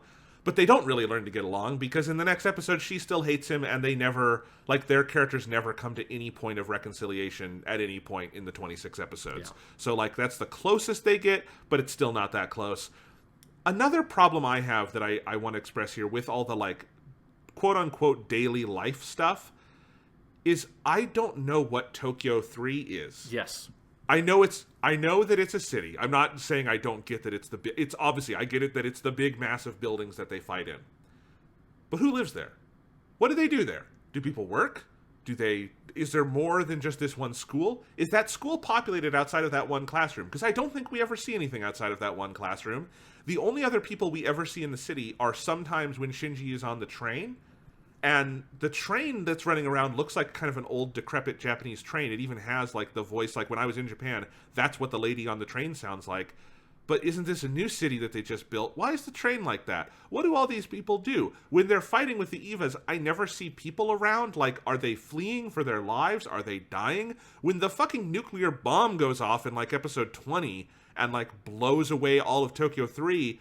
did anyone survive? Did people get out? Shinji says all his friends left. Well, where did they go when the bomb went off? There's just like, there's no sense of like this is a community or a culture, which also leads to this sense that's really strong in the second half that kind of reads for me back on to the first half, that this is all kind of a cloistered like test community that it doesn't really matter if the angels were to fucking wipe it out, because the only reason that school is there is to test more people to be children for the Evas. So like, is that true of the whole community? Is this actually a settlement of people? The world building is so bad, I don't know what they're fighting for. Like, would it actually be bad if the angels just destroyed the city? Would it? I don't know. And I don't really know. I mean, I remember that, yes, like, the school is set up to, like, you know, test and see if there are people who can be candidates for being compatible with Evas or whatever. But it does, like, raise the question of, like, I mean, really, why do any of these kids go to that fucking school? Like, I get that. I get why the adults are sending them to the school. Why do the kids go to class? Like, why? Like, the world is falling apart. There are giant monsters that are on a, like, a seemingly, like, weekly basis or something coming down from the sky and wreaking havoc and seem basically unstoppable, other than we have the Evas coming out every now and then. But the Evas suck. Like, they are awful. Like, they're so outmatched by the angels. Why are you going to this school? Like, what else is there in the world? What is it? Like, America exists. We know that there are other countries that are out there. We see that there's this weird, secret, shadowy X-Files-esque council of smoky dudes, sometimes represented by obelisks, which I think maybe the obelisks are different ones than the normal I actually don't really remember that part now. But there's like other organizations, governments, things that exist. You have that whole like torturous Monster of the Week style episode. I think that's actually, it's 7, right? Of where they go. It's like the most filler ass episode ever, where Shinji's barely even in it, and it's like Risco and Misato go, and there's like some other dude making a big robot. That episode's so boring. And it's a lot of that kind of stuff where there's just no sense of a fundamental setting and world for these stories to take place in. And it's so bad in this section because procedural style storytelling, sure as shit, you need to have a basic fundamental understanding of what the setting is. Like, if you're doing this really intense, like, skewed psychological drama that they get more into that in the second half, there the world building stuff doesn't feel as important, because there the disorientation feels like it's somewhat of you being in the perspective of the characters, and it's working on emotional levels with the story. But in this section, 7 to 14, there's almost none of that at all. And it's just, here's an angel popping down. We have to fight the angel. Why are we doing that? what are the consequences of that? How does that affect anything to do with the school, with your home? Like, really, I feel like the show would be so much better, at least in this section, if the whole school dynamic of the show was not there, and all it was Shinji going to the headquarters and drama happening between the EVA pilots and the adults there, and it was entirely just that, and you never cut to bullshit at the school, because the bullshit at the school always just makes the world feel more confusing, feels like it's so detached from reality. It doesn't feel like there should be anybody attending a fucking high school. There aren't even good anime-style high school hijinks that happen there. It's just boring, and that's where you get a lot of the, like, cliche sexual objectification that Toji and the, like, nerdy one do over there, that are just, like, the generic school buddies that have no character to them. And so it just makes this whole side of the show really suck. And then now we also it's also... It also, in the second half, theoretically, the place where you would, bring the story to a resolution, which this show does not do, but, theoretically, the school doesn't matter. Like, after episode, 14 or 15, like, this is done. They never go back to it. They never mention it again. Toji is important in, 2 episodes, and those are the 2 best episodes of EVA. But, after that, literally after the bomb goes off and the EVA explodes, and you have Shinji reflecting on, all my school friends left, you never see them again, except in, this stuff in 25 and 26 where we're in their head. So, it didn't matter. Nothing ever comes of it. It was, it really, really feels to me like the kind of thing where, they had their vision board of things they wanted in EVA, and then they started putting it together, and it didn't fit together, and at some point they abandoned it, which I think is what happened. Yeah, it basically that is what happened. But then we also have to talk about the other 2 major things that get introduced here, which is Kaji and Asuka. Let's talk about Kaji first, because Asuka's the bigger discussion. Do you hate Kaji as much as I do? Because I fucking hate Kaji. Oh, I'm actually surprised to hear you say you hate Kaji, just because he didn't leave that much of an impression on me. The thing, though, is episode 5... So, I have this weird split, in my episode, that's a little, because I said 1 to 6, kind of decent, 7-13, which we've just been talking about, awful. 14 is the clip show, which I think is really good, and then the second half of that clip show is, the avant-garde short film about Rei. I love all of that. 15 is the one where I think we really get to know Kaji more. He's in there in other places, but that's where it's that episode has no EVA stuff. It's just Misato at this ball, and Kaji's there, and then there's this scene at the end where she's describing what a horrible woman she is for having desire, and he doesn't slap her, but it feels like the end of the scene was supposed to be he slaps her around, and that's the one where I most feel oh yeah, Kaji's an asshole. Yeah, I mean, the thing with Kaji is, one, he ruins Asuka's character. Asuka in that first half, or in 7-14, the only things that she has as a character is she wants to be a good EVA pilot, and she's in love with Kaji. And Kaji sucks. One of the first things we see Kaji do is sexually molest fucking Misato in the elevator while she's desperately trying to get away from him. This is boy, that scene, not to say that scene is ever good or appropriate, but it especially does not age well.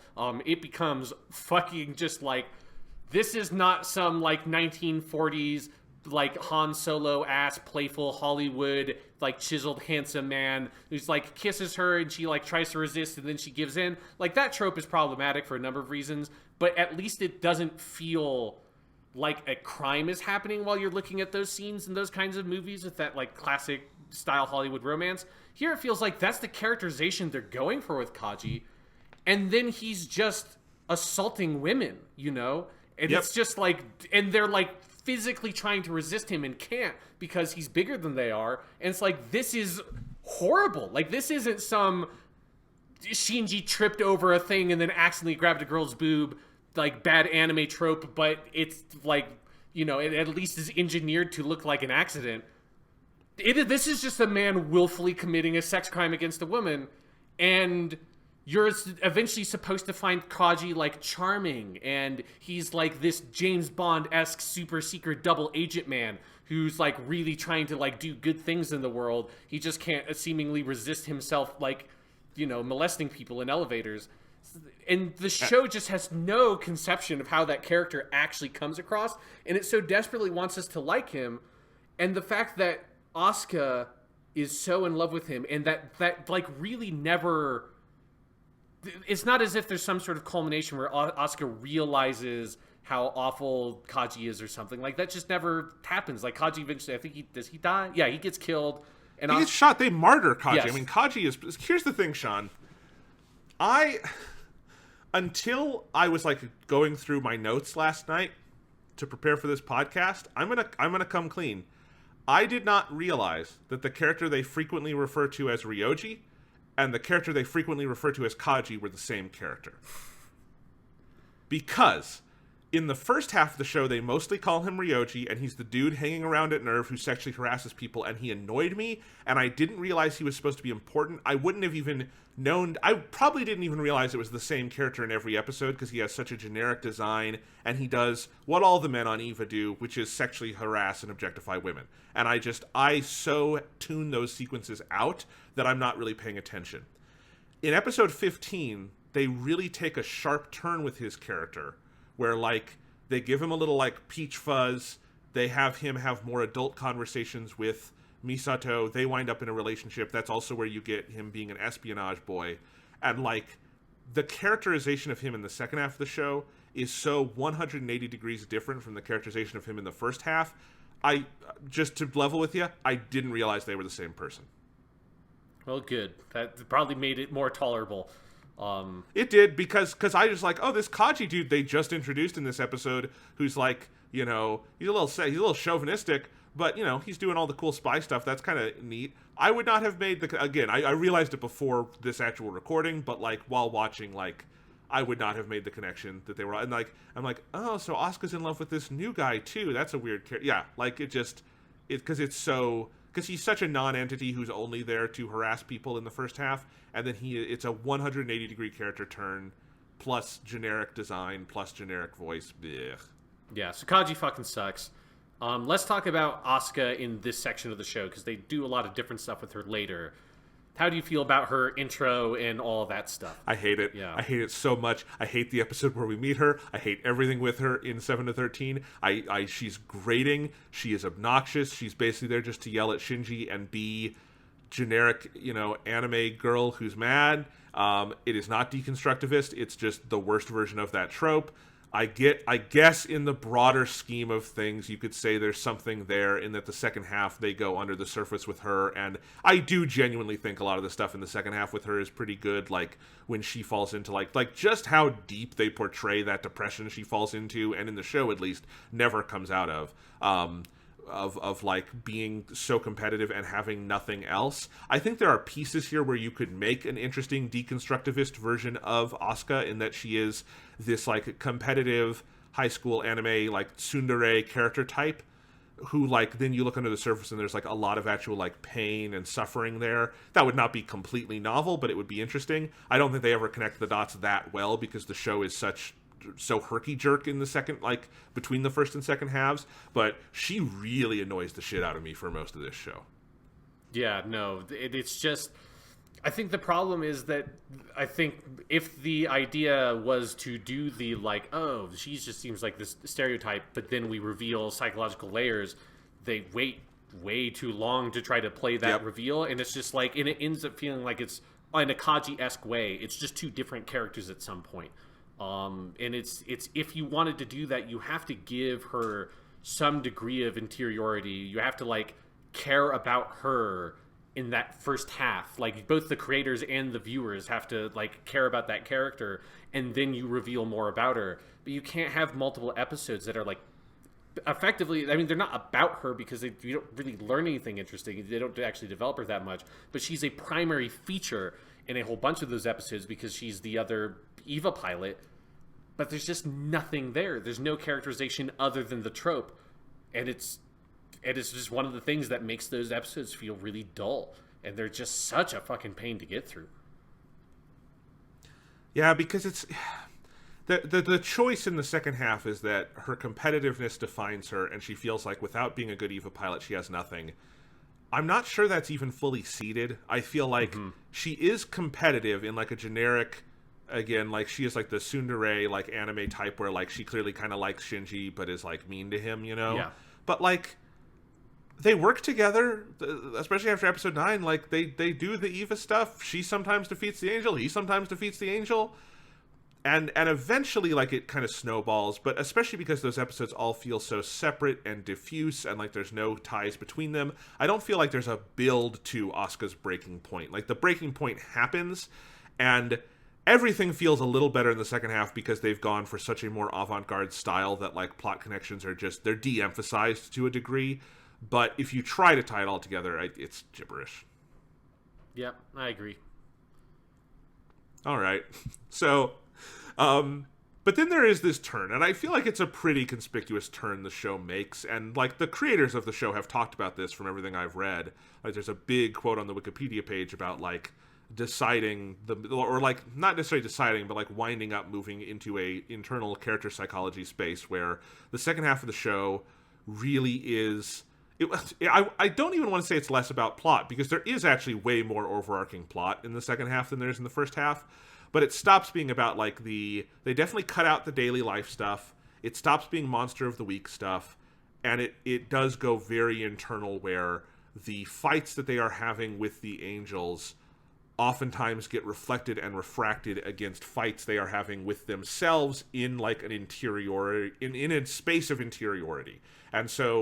And I really feel like episode 14 was the first one, because 14, I've kept mentioning it. It's the episode in English called Weaving a Story. In Japanese, it's Seal, Seat of the Soul. Those are both good titles. I think it's, like, all these episodes have, like, 2 good titles, which is kind of a cool feature of them. But anyway, and that's the one. The first half is the clip show, but the way it's edited to, like, just take the absolute best moments of each action sequence and put them together with all the, like... This is also where Anno starts playing with text in really heavy ways, that very much presage Shin Gojira in entertaining ways, where I'm like, oh, right, even if I read Japanese fluently, I wouldn't get fucking any of this, because it's so fast, you know?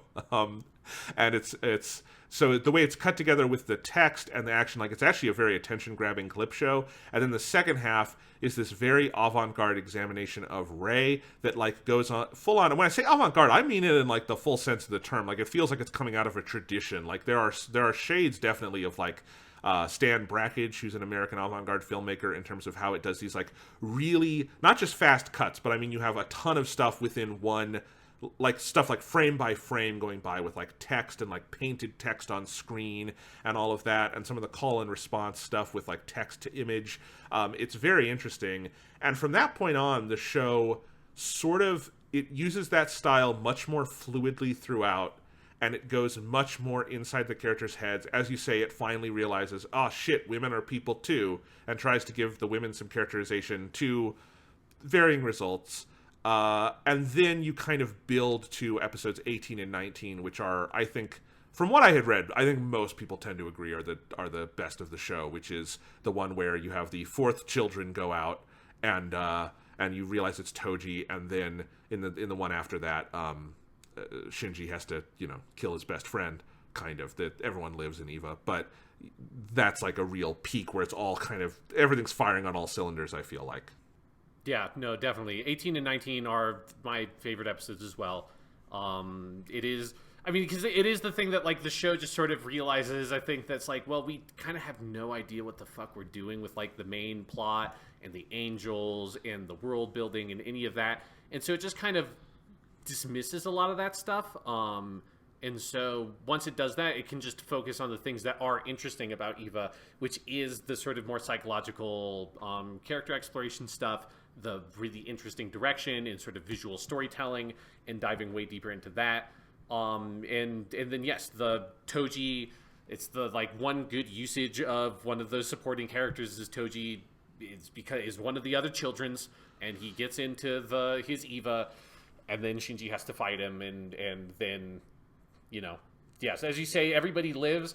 That is one where, like, Toji was supposed to die, and they just basically didn't let him kill him. They're like, it's maybe going too far, which is weird because I guess standards changed. But think of all the fucking you never people see that him died. again.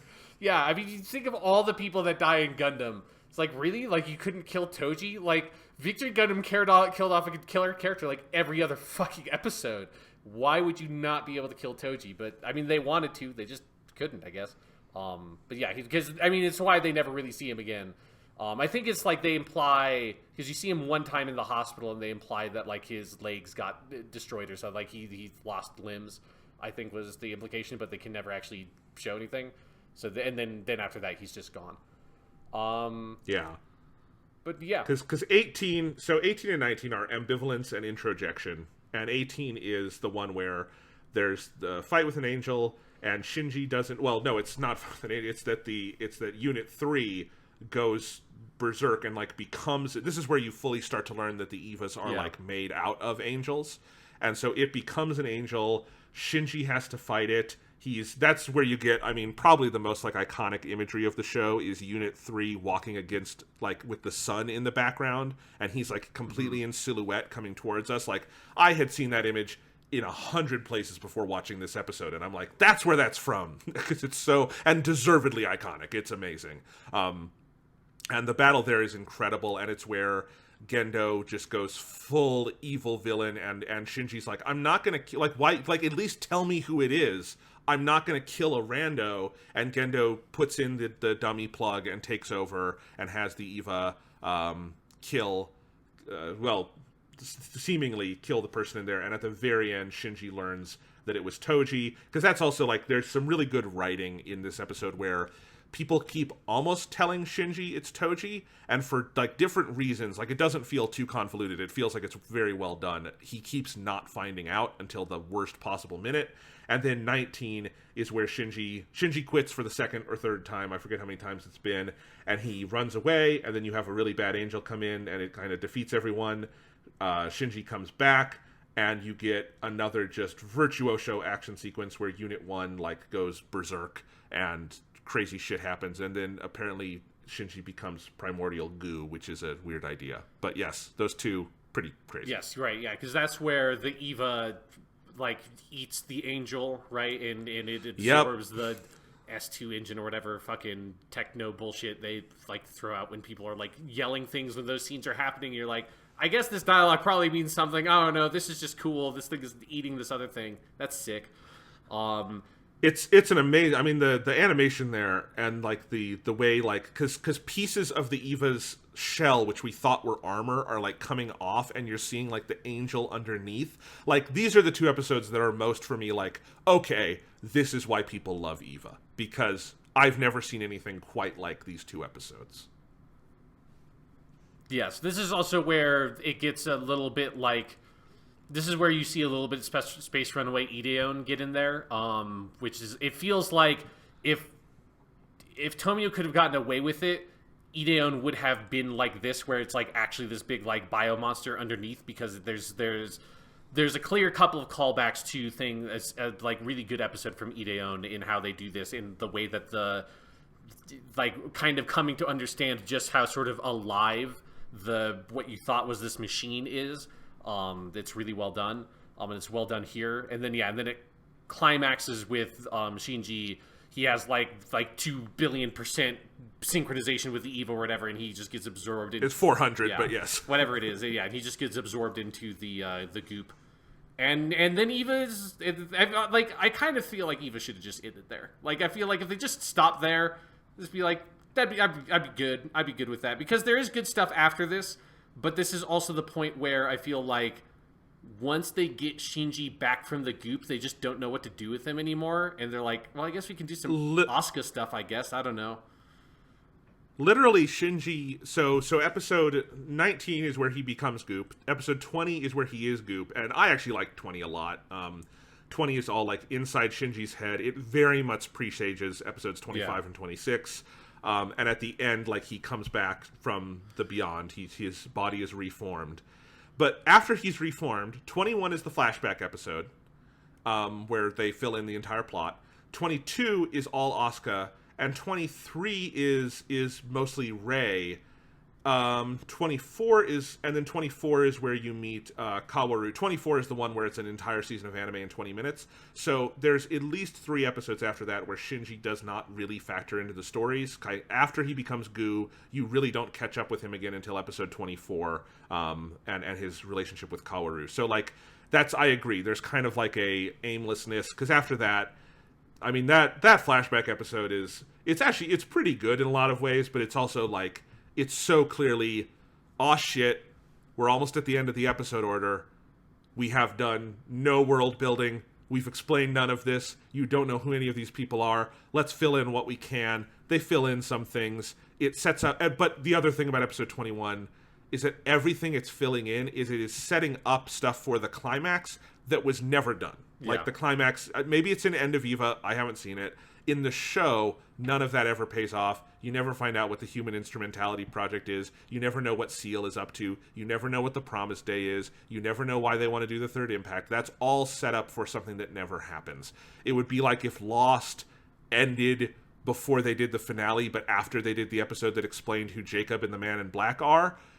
And you'd be like, well, the episode where you find out who Jacob and the Man in Black are is pretty interesting, but like, it's completely there to set up stuff for the finale. And if the finale never happened, that'd be very confusing. Yeah, and so it is this thing of where, these episodes are some of the best episodes. They're definitely way, way more interesting than like the procedural doldrums of like 7 and 13 and stuff. But it is also just like a show like sort of desperately scrambling to become something, because it does. I think it legitimately does like reach its climactic point. It's episode 20 when he comes out. Yeah, so in episode 20 when he's revived is actually probably where it should have stopped, because it's been a while since I watched these and remembering that. Yes, because that's where they're like, there's a bunch of UE stuff in there, right? Yeah. Yeah.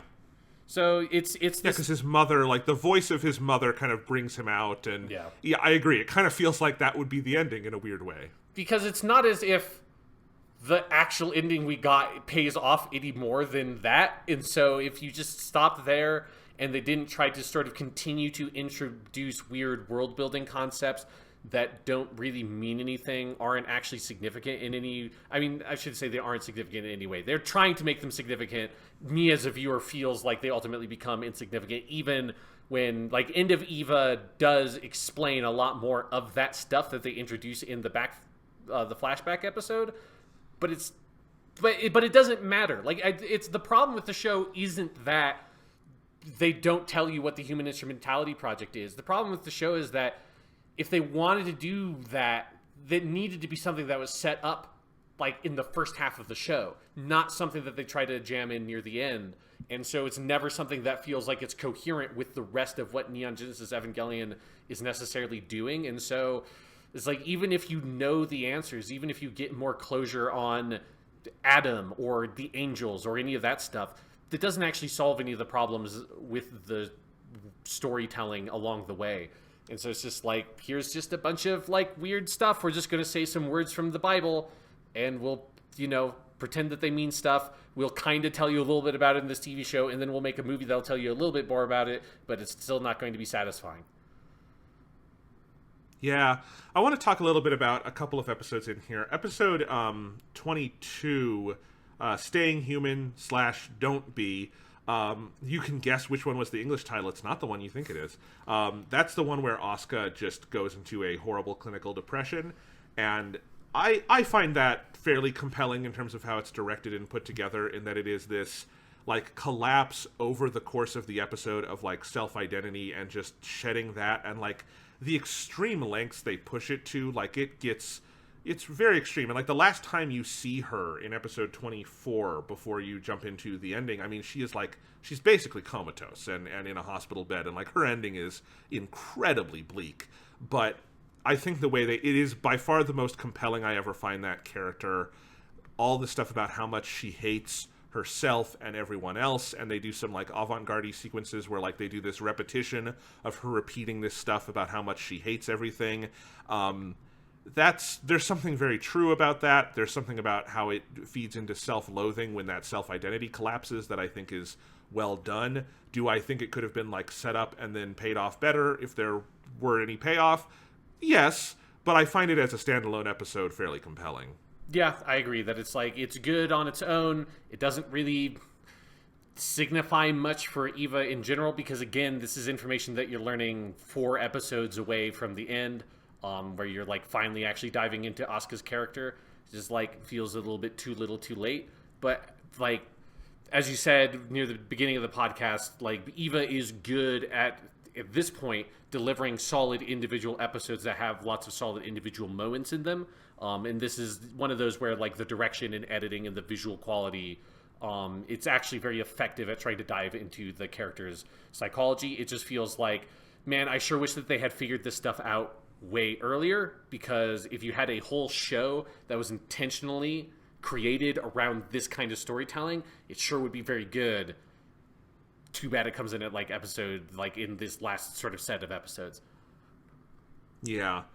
And then 24 is fascinating, because 24 is basically an entire arc of anime in 20 minutes, and it's too rushed, but at the same time, I actually think it's one of the best individual episodes. Like, Kaworu comes in, he is the fifth children. He is, I mean, it's actually kind of funny. It's reminds me really heavily of the Ryoji arc in Persona 3. It feels like the Ryoji arc, but done in 20 minutes, where, like, he befriends Shinji. He's the first person to, like, be nice to Shinji in a while. Shinji likes that, and then Shinji finds out he's an angel, and at the end has to kill him.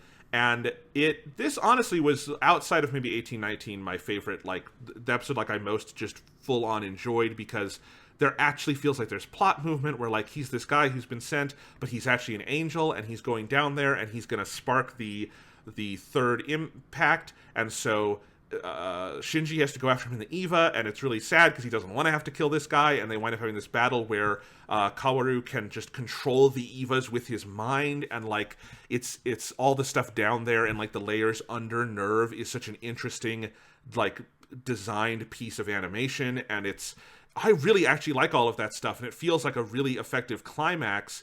Of course, after that point, it like clearly sets up a cliffhanger for more to come that never does, because 25 and 26 are so detached from the rest of the show. But, like, it's very effective, and that episode, the entire, like, second half is scored to Beethoven's Fifth, and there are two sequences. There's this one in 24 that's all Beethoven's Fifth classical music, and there's one in an earlier episode, and I forget which one it is exactly, that's scored to the Hallelujah Chorus.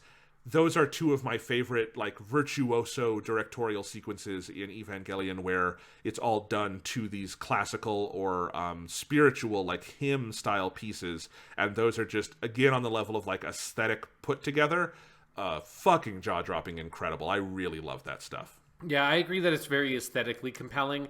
It is just, like, it's very funny when you look at Eva that Kaoru comes in, and he is introduced and killed off in the same episode, because that character, yes, like, from what I understand, he's a pretty major character in the Rebuild movies. And he is also, so one thing to know is there was a manga that actually started publishing a little bit before Eva came out as a TV show, and then, like, would continue to be published over the course of Eva airing, and then after Eva aired, that's, like, nominally telling the same story, but it does make a lot of changes, and one of the main ones is that Kaoru, from what I understand, is a much bigger character there, because he had, like, cast a big shadow on the Eva franchise, and when you actually watch the episode he's in, it's like, I mean, it's a cool character. I get why he's, like, so popular, and, like, it is a good concept for a character, and his relationship with Shinji is interesting. But I just so wish it wasn't one episode, because it's like the amount of impact that Kaoru's character, that you were to understand that Kaoru's character has on Shinji as a person, feels so out of scale with what you've actually seen them together. Like, they've spent half a day together or whatever, and there's some interesting, like, sexual tension between them, and stuff like that, but there's just not enough meat on the bones. Like, it's the outline of the story for the Kaoru character, but it doesn't feel like you actually get the story that you need to, for me at least, to have any sort of emotional investment. So it's like, I appreciate a lot of the visual elements of that episode, and I appreciate a lot of the ideas behind it, but the actual experience of it is so sort of fleeting and thin. And again, it's a couple, like, the same thing with, like, the other episodes in this section. There's so much good stuff conceptually going on here and visually going on here, but it's so too much too late in terms of the actual storytelling for me to be, like, that invested with it. Yeah, I mean, to me, like, the the like stuff in episodes 18 and 19 that we really liked, that really probably should be like the halfway point of the show, or a little bit before the halfway point, and then give the second half of the show over to developing all of this and have Kaworu around for 7 or 8 episodes and like really give that some life. But it's, they're throwing stuff at the walls to see what will stick at this point, and like, oh shit, we have 3 episodes left, let's do all the plot we can in this one. And then the super fascinating thing is, like, I do love in this stretch how the next episode previews just completely fall apart. Like, some of them are just black screens with narration. Some of them, they're showing the storyboards. For episode 25, at the end of 25, going into 26, they just show a piece of the script. And then for the end of episode 24, advertising 25, they advertise a different episode. They just, like, it's an episode called Air. The episode Air never aired.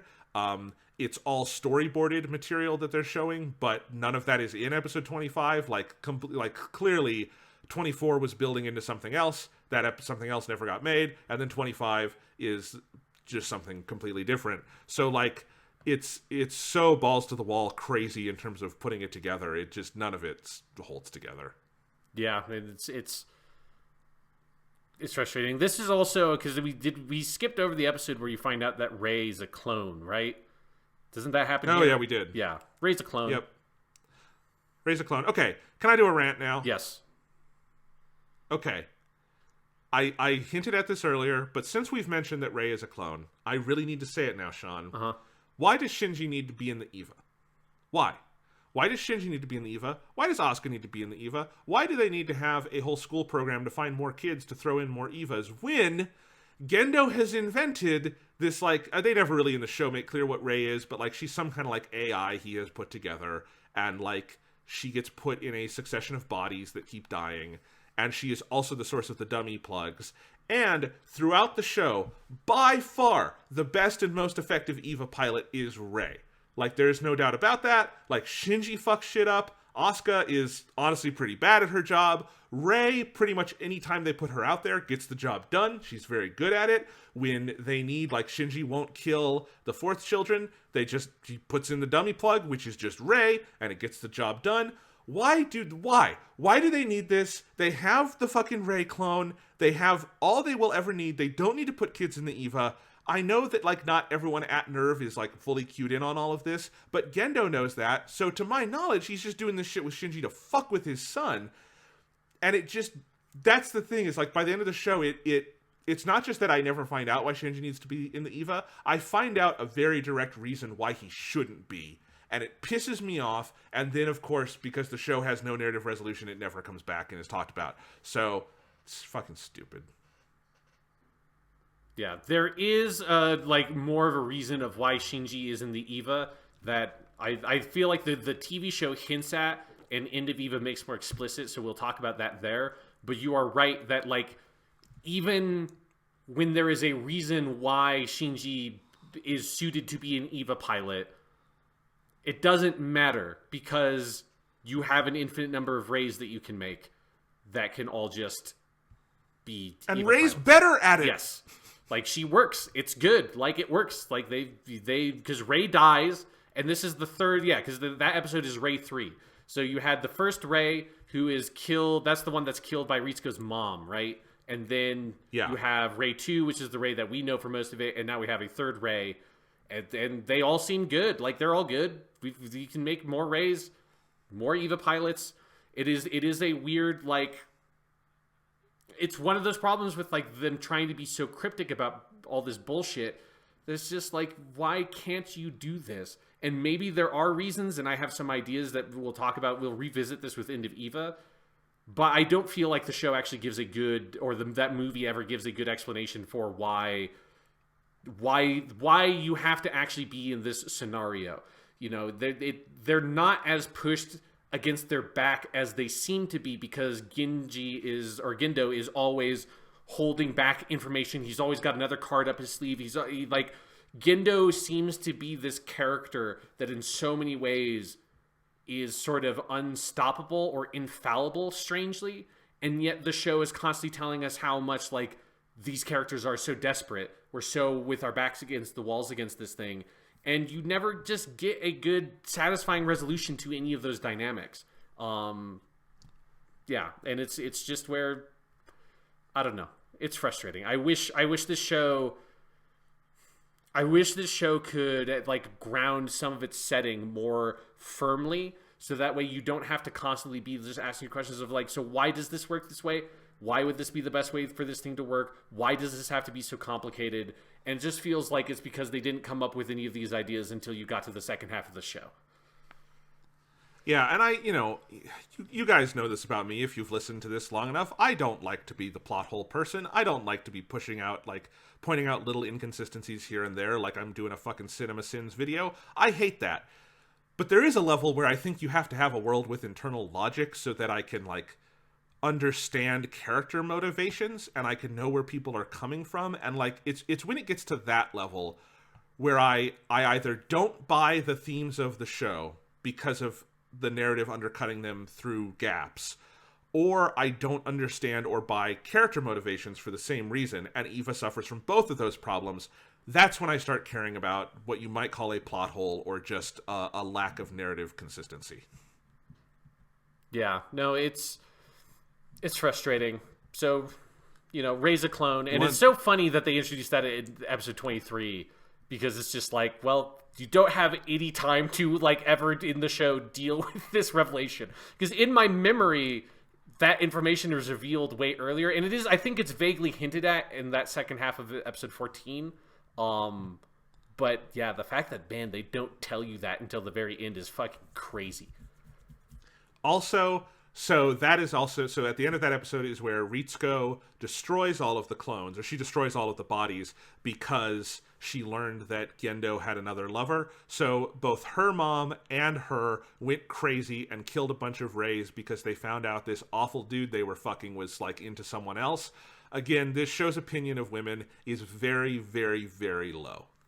Yeah, the just abject character assassination of Ritsuko is one of the most frustrating things about the show, because she seems cool. Like, she's this cool scientist lady. She's really smart. She's coming up with all these, like, sort of grounded, logical solutions. She's paired with Misato really well, because Misato is, like, very kind of off-the-cuff, emotional. Ritsuko is very cold and logical. And then they just have to do this whole bullshit spurned lover, like, woman scorned thing with her. And it's made doubly worse by the fact that the man she has this unrequited love for is the same man that her mom did literally the exact same thing for. And that character is Gendo, who, as we have already covered pretty thoroughly, fucking sucks. And so it makes Ritsuko feel like the biggest idiot in the entire world. That she's just can't contain her unseemly womanly lusts for this gross older dude who her mother was also in love with. It's just the fucking worst shit. And it ends up, like, she is one of the few female characters that it felt that, like, I was like, okay, she seems okay. Like, we're not doing too much gross stuff with her. And then she ends up, I feel like, having it's the worst perspective on women possible. It is the most, like, they can't control their emotions. These women just, like, can't control their incredible sexual feelings for people, and because of that they just go hysterical. It is 100% just that trope, and it sucks so much.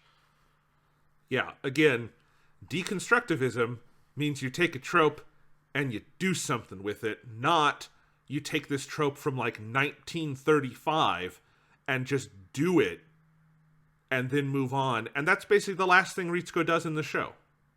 Yeah, and it is, like, it's where it feels like sometimes when people say they're, like, deconstructing these things, what they actually mean is that Eva is a mecha show that is tonally very dark. And because it's tonally very dark, therefore it is deconstructing things. It's like, well, no, it's just most of the major plot beats of Mobile Suit Gundam with a bunch of, like, kind of gross objectifying tropes with, like, the female characters thrown in, and then it's played to a, like, more enhanced level of sort of, like, dark psychological drama in the second half. But that's not a deconstruction. Like, and when we actually look at the shows, like, Mobile Suit Gundam is, I feel like, a much more adult, mature, and in many ways dark show, because it is like grappling with like, I think it has a much more sort of clear perspective on things, whereas like Eva feels like it's so distorted by its own bullshit. It feels very adolescent. Like it feels like it can't escape its own sort of obsessions with things and its own fixation on these things, and doesn't have a broader perspective on the world and on humanity, which is one of the things that it feels like is a potential consequence. And you see this in a lot of anime today that can be just like really annoying. It's this like pseudo inbred quality of Eva feels like it is a thing made by the worldview shaped by someone who consumed this media, and is perpetuating that, rather than something like Gundam, which feels like a much more authentic piece of storytelling produced by someone, not because they were influenced by other stories told in this same medium, in this same genre, but by a whole larger host of influences. And Eva just feels like someone who watched a lot of anime and then read a bunch of Freud and then decided to make a thing out of it. Yeah, if I'm being perfectly honest, and I should probably just be frank 2 hours into the podcast, I think at its best, Eva sounds like it was written by a pretty smart high schooler, but it never rises above feeling to me like it was written by a high schooler. Of like, it has that attitude towards women, it has that attitude, frankly, towards like psychology in general. It feels like it read some introductory psych textbooks, it read some Freud, it read some like Christian mysticism stuff, and it put it all in the blender, and it has no real sense of like how to actually tie a story together, because that takes time and experience to grow, and it can never really view women as like people because it feels like it was written by a teenage boy. And I think even a lot of the stuff in episodes 25 and 26, which we're about to talk about, like all of its like psychoanalyzing of the characters just winds up feeling pretty shallow and gibberishy to me if you try to break down what any of it is saying.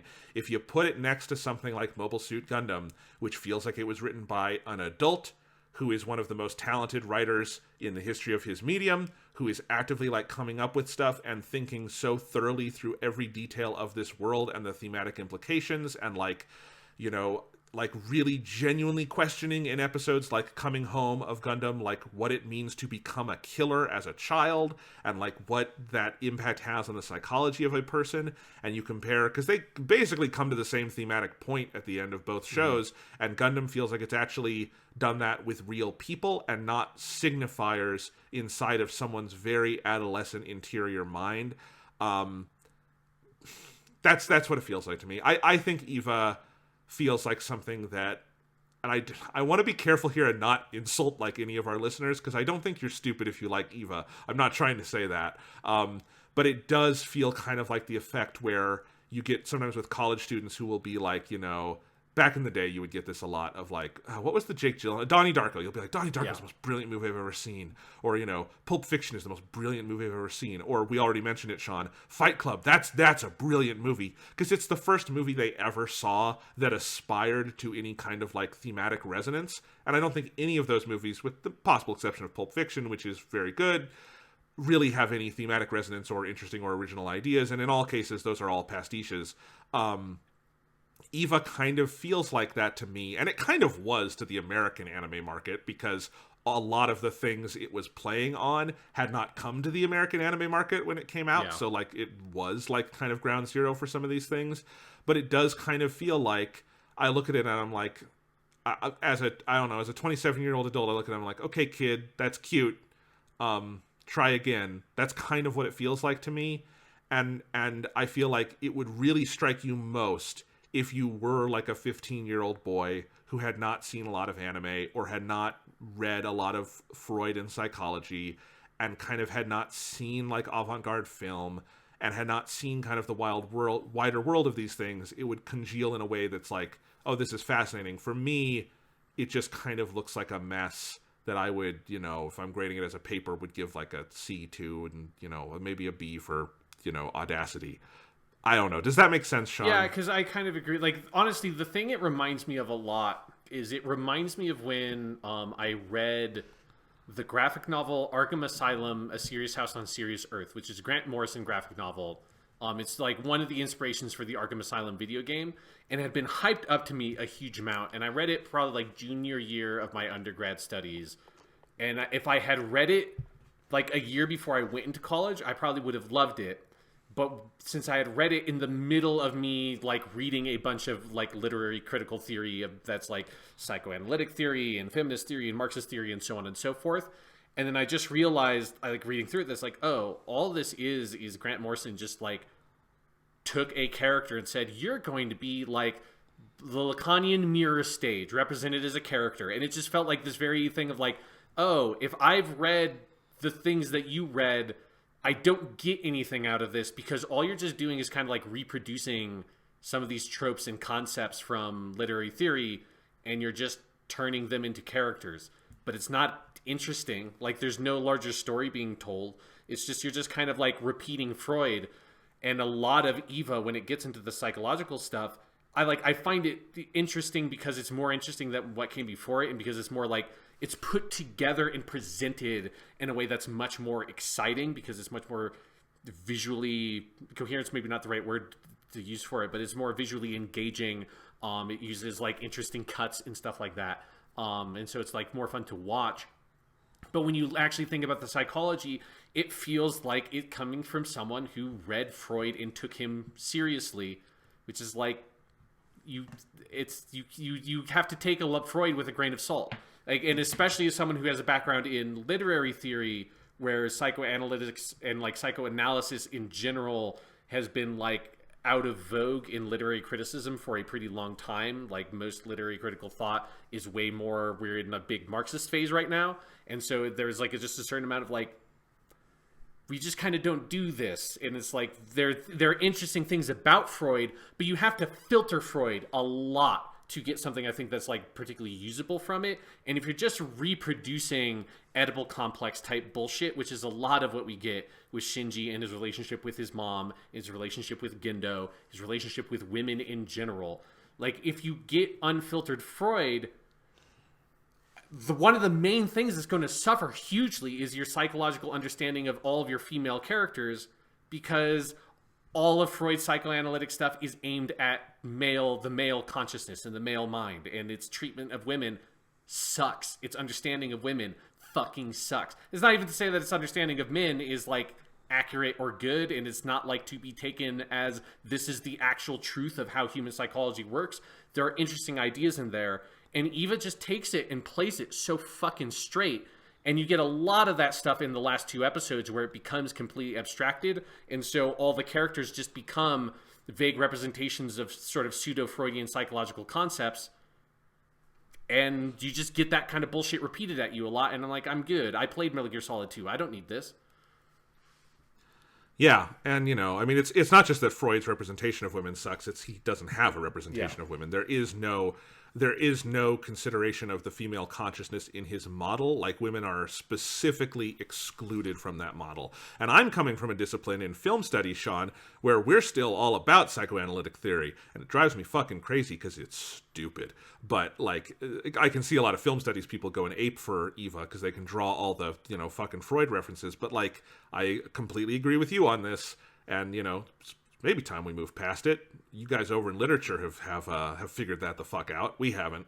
But yeah, it's maybe we're getting a little off track because we actually haven't talked about the final 2 episodes, which are bizarre. Yeah, like, I have to admit that like my main memory of these last 2 episodes is a lot of characters talking at the camera. The high school comedy thing they do in episode 26. And then the part that I like, that I think is like in a better TV show that built to this point really well, I really like the moment of all the characters standing around clapping and congratulating Shinji. I think that is a really good conclusion for him if it was built to properly. But other than that, like, it always kind of amazes me that this is 2 episodes, because in my memory it's just 1, because I feel like there's not actually enough stuff for there to be 2 episodes of content covered here. Because what actually happens is pretty straightforward. It just takes a lot of like psychological representations of Shinji's perspective on like Misato and Toji and all these people just like saying stuff, and you're like, okay, can you just get to a part where like you're actually saying something more meaningful? And it's just like the show just sort of like spinning its wheels until it gets to everyone standing around and congratulating Shinji for opening his heart for a little bit. Yeah, I mean, let me describe really quickly what 25 and 26 are, just to kind of recap them, because they are one big episode. I mean, 25 just kind of cuts off, and then 26 just picks up, and you could edit them together very, very easily, because they're basically one 45-minute episode. And the plot is completely abandoned. There is like saying what happens in the last episode. Nothing happens. It's completely an internal representation. Like, I know people will tell me, I've already had people in my Twitter mentions tell me, like, oh, this is the human instrumentality project happening, and Shinji, blah, blah, blah.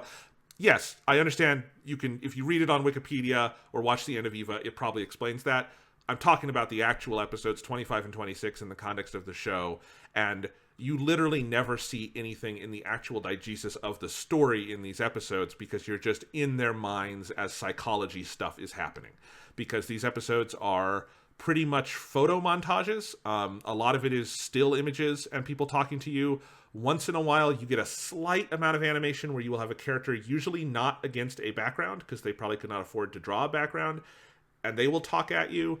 It's a lot of recycled animation of them talking at you. But definitely big swaths of it really are just photo montage, and in a very like Chris Marker kind of way. If you've seen his films like Sans Soleil or Le Jeté and things like that. He was a French video essayist. It's very much like that. And then the second half of 26, which is, I agree, my favorite stretch of this, because the second half of 26 is where for a while, I was wondering if the ending was like, this was all a dream, because the way it's played is like Shinji wakes up, and it's just a normal version of Tokyo. He is in school. They recontextualize like every major character in the show to be somewhere in or around the school. So like Misato is their teacher, and Gendo and his mom are both at home, and Gendo doesn't actually seem evil. So it's again just a very like Oedipal thing of like he saw Gendo that way because there was this dad, competition because of the Oedipal complex. And that sequence is like the most fully animated, although then there's also a point where it just starts being drawn with crayon, and that's kind of entertaining as well. And then like there's a third level beyond that where Shinji has this realization of, oh, there are other Shinjis who don't have to pilot Evas. That means, and then he basically has the breakthrough of depression, which is that I can't just live the world as me in my own head. I have to accept other people into my life, and that's the end, and then everyone claps for him.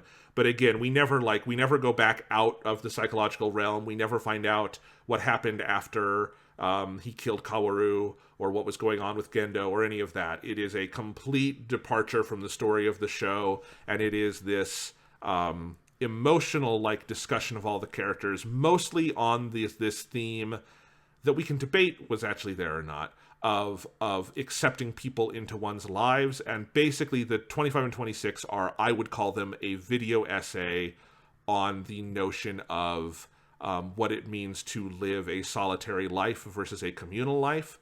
But it has pretty tenuous ties to the rest of Eva, I would argue.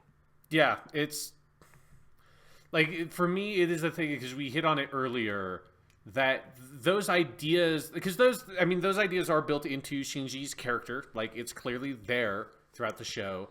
Like, not to say that it's like built up to sort of consistently, or it's a consistent perspective or interest the show has, but it's especially there like very early on, and then it kind of loses track of it in the middle, and then especially then Shinji kind of goes away for a little bit and then comes back here.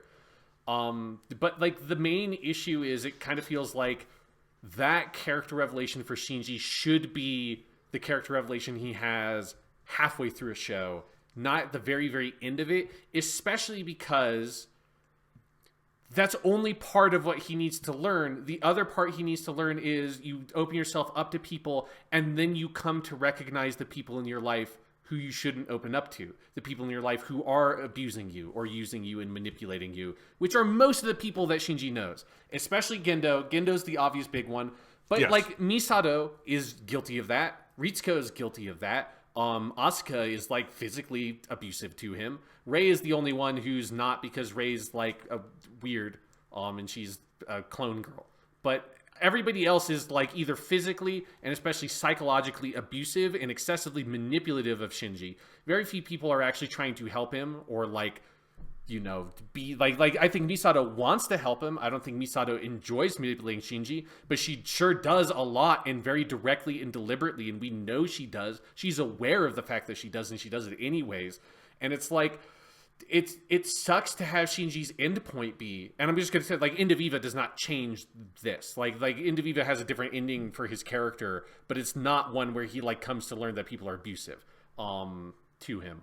So it's like, I feel like Shinji's end point here is not actually an end point. It's one of the things that's frustrating about Eva having this very just sort of like bubbled perspective on Shinji, on depression, on the world, is that it doesn't allow itself to like break outside of that. And once it sort of sees a like glimmer of light come outside of like, oh, Shinji's not sad anymore, then the show has to be over, because it doesn't know what to do once his emotional experience becomes more textured, which again feels to me like a really inauthentic like relationship towards depression, because it isn't just you being sad all the time. That's just one part of it.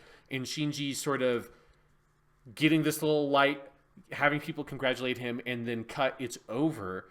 Like, that would be fine if this was a movie maybe, and it was like such a self-contained thing. But this is the conclusion of a big TV show, and you were expecting an extended, expanded story that explores the life of this character, and you just kind of didn't get that, because it sort of just screwed around for so much of the show that, you know, if this was the like Gundam like 52 episode version of Evangelion, like I can see so much of like there would be such a great story to tell past this point. But it just sort of stops, and then End of Eva is not an expansion, or it's not pushing further past this ending. It's effectively like a retelling of this ending that grounds it in reality in different ways and tells you more about how this psychological experience happens for Shinji. But it's not we're giving you more of the story that goes past this point. This is where Shinji's story ends, and it's not satisfying. Yeah, so I want to be really clear, because you set up the boundaries of this podcast, Sean. You told me watch 1 through 26. Don't watch End of Eva yet. We'll do that on a future one. So I would remain unspoiled, right? Yeah. So I just have to be very clear on like my reaction to this ending. It's mostly bemusement, but like the show ends at 24. Like 24 is the end of any plot stuff. 25 and 26 they're a separate thing to me. Like they're stylistically completely separate. They do not further that story at all. The story remains just 100% unresolved. In these two, you get some psychological resolution for Shinji, but because it's completely detached from the actual plot, it feels very tenuous, and I'm not sure what it really means. I know there's this movie out there, so maybe this is a moot criticism. But since you asked me to just watch the show and judge the show on its own merits, it's fucking gibberish. It's utter fucking gibberish. And I find the end, like, I find it kind of bemusing, and I like the audacity of these last two episodes. But at the same time, like, this isn't what the show is about. This is, because it's basically taking the end of Gundam, because the end of Gundam is Amuro, coming home to all the people on the white base and telling Lala, like, I can be here and I can, live in the world and be happy with these people. But that is an earned ending. And it's an earned ending in part because while there are characters on the white base who are a little abusive towards Amuro at the beginning, we've mentioned Captain Bright. Captain Bright just so happens to grow and change as a character and earn Amuro's respect and becomes a better person. You cannot say that about anyone else in the world of Evangelion. Amuro is a well-rounded three-dimensional individual who has not been going in plot cul-de-sacs for 52 episodes or 26 episodes as the case is in Eva. He's someone who's had a clear amount of psychological realism that is continuous from episode 1 to episode 43. You just fundamentally do not have that here. And so doing that same ending just kind of strikes me as bullshit. It's like, the ending has to be about how bonds with other people is the truest, sign of a person. And I'm like, that's not what Evangelion is about. At no point in the first 24 episodes is that what Evangelion is about, because it's about this horribly abused little boy who is being abused and manipulated by everyone else in his life. And I don't ever buy that he has a genuine friendship with any of these people. I don't ever buy that he should have a genuine friendship with these people. I don't buy that this is his family. I don't buy that this is his problem. So, like, selling me this, Persona-style, Gundam-style ending where, like, it's all about the friends you make and opening yourself up, I'm sorry. That's gibberish compared to the rest of the show. It's just not what it's about. It's not what's earned. Some people disagree with me on this. That's fine. I don't buy it. And I rolled my eyes at the end of it. It's dumb. It's just dumb. this is what I wanted. This is why I wanted us to be able to do this before you watch End of Eva. Because if you watch End of Eva, I just feel like we wouldn't even really talk about these 2 episodes. But this is the fucking TV show. This is what aired. Like, this is...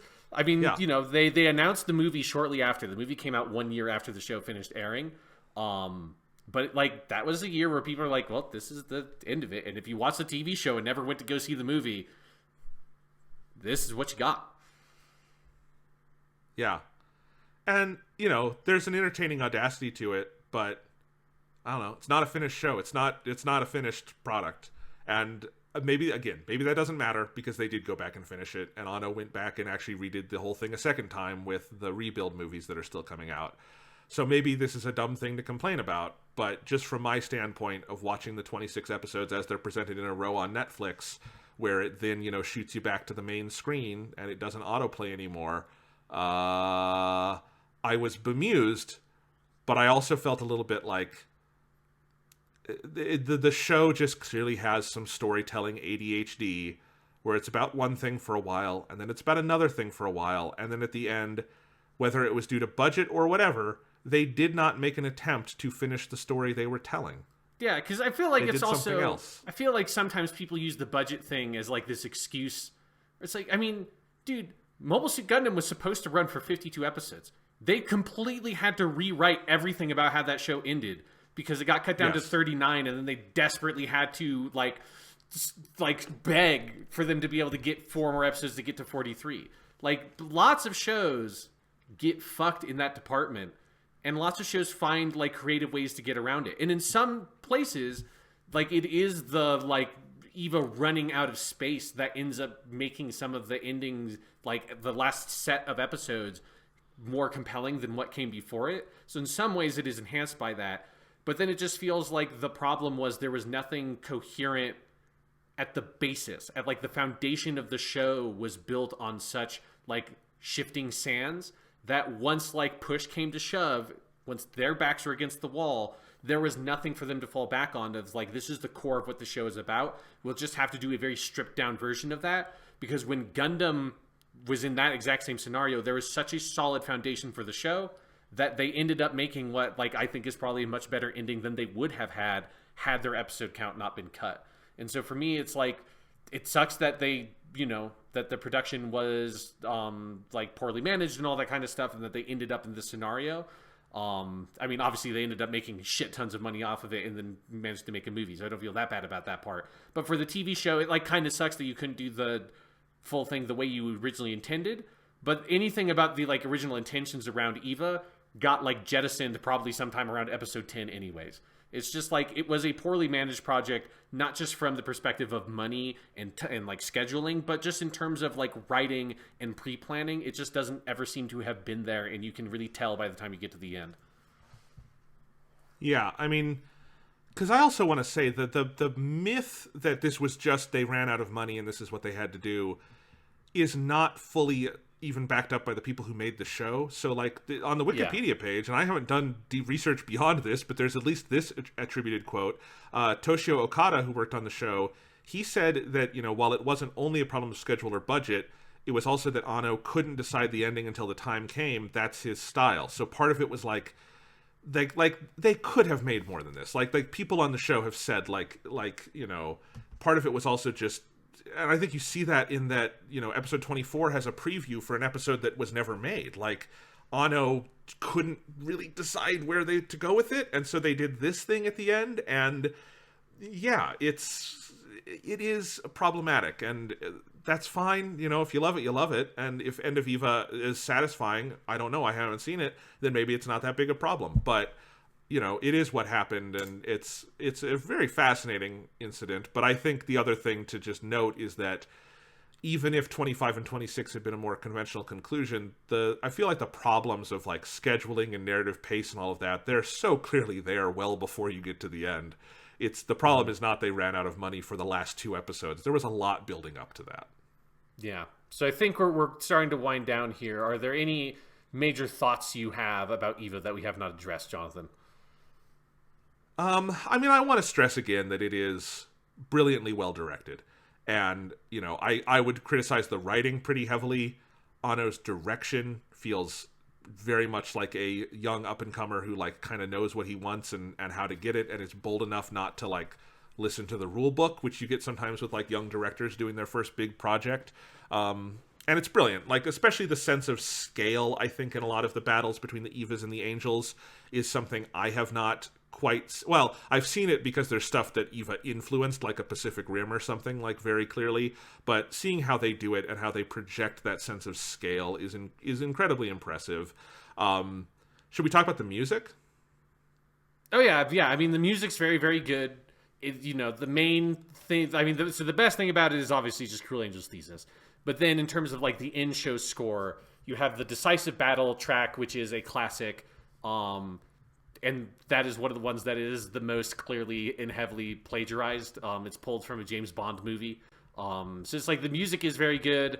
I love that Decisive Battle track. It's so good that they just fucking use it for Shin Godzilla. It's just in that movie. Still the same plagiarized song. They used it in 2 totally different projects. Yep. But yeah, it's a really good, solid score. It would be nice, if you plagiarize something that you give credit to or pay the people who actually created the stuff that you plagiarized. But hey, it's good. It's a good song, good music. I think it's wild that it's still in there all the way through fucking worldwide Netflix distribution, but they couldn't use the Fly Me to the Moon tracks. That's kind of wild, Yeah, somehow they got away with it, and they continue to get away with it.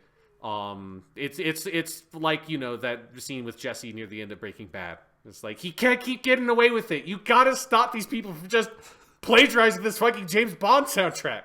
Like, how do we just let this happen? Like, how can I stand up there teaching high school English with a straight face and say, you can't plagiarize, when fucking Hideaki Anno and all the people involved with the End of Evangelion keep on making money. They stole fucking music from other stuff. I don't actually mind. It's fine. James Bond's producers have plenty of money.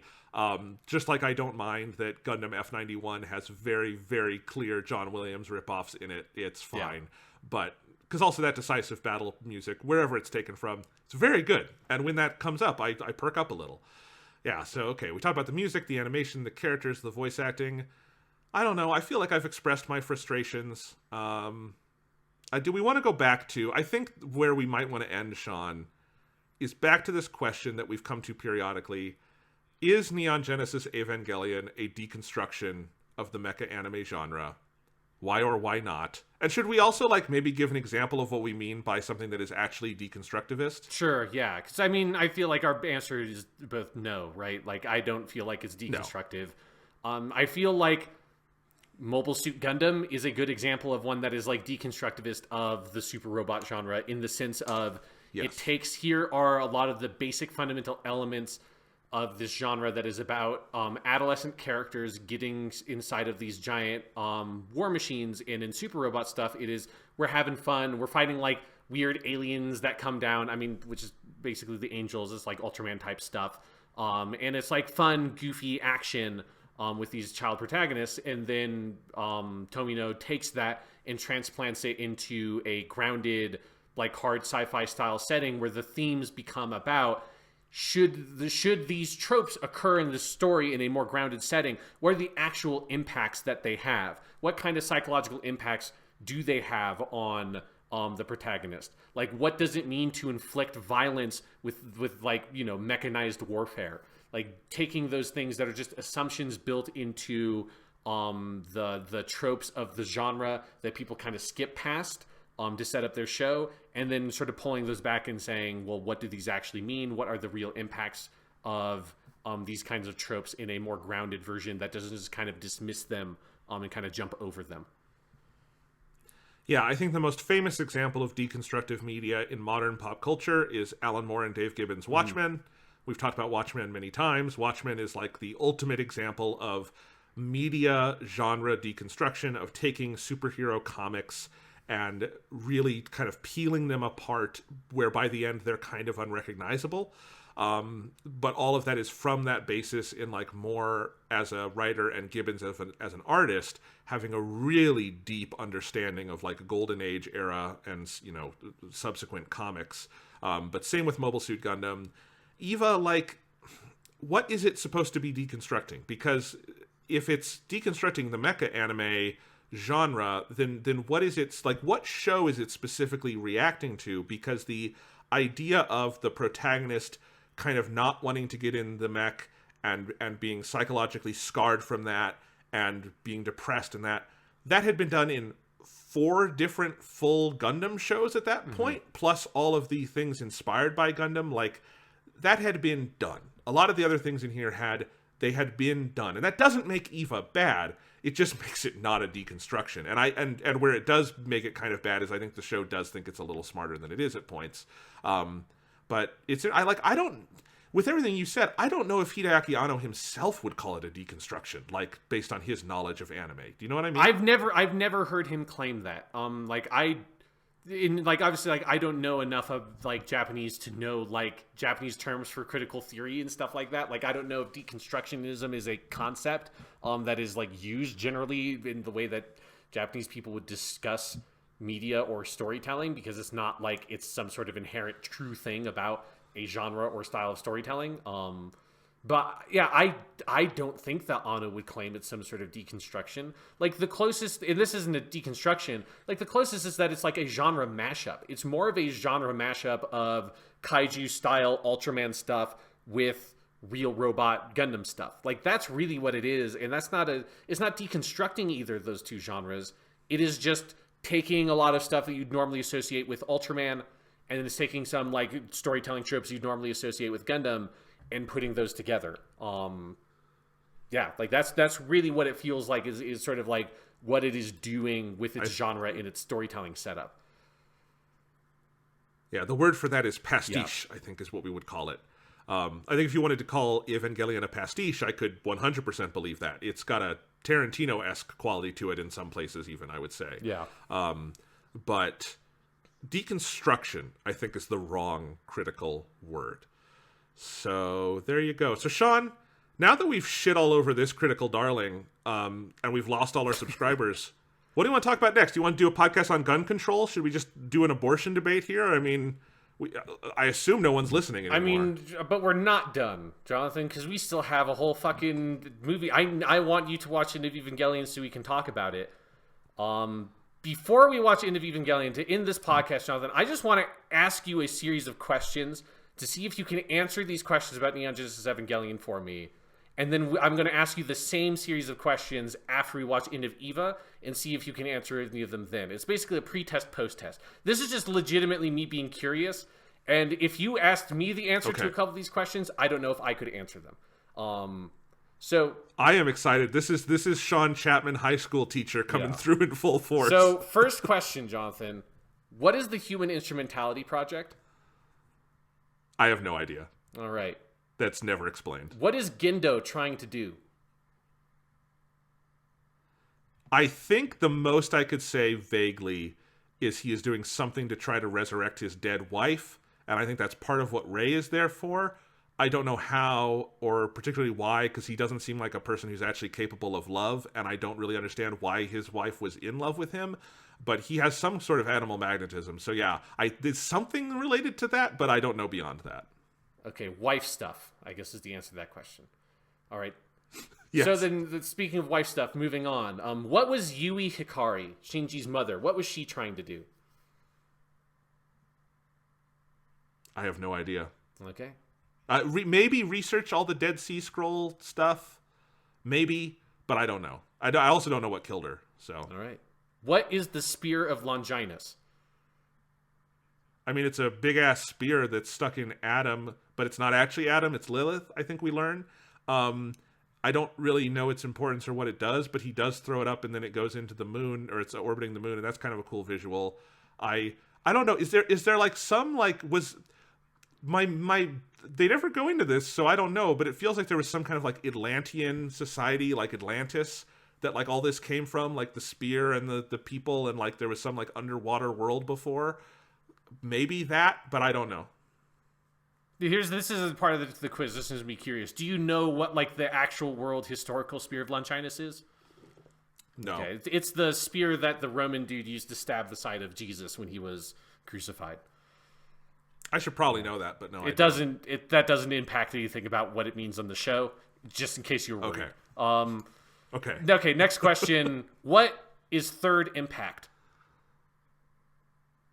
Well, second impact was the cataclysm that led to the current state of the world, right? Yes, which is good because my next question was going to be what were the other impacts. So you know what second impact is. I don't know what the first one was.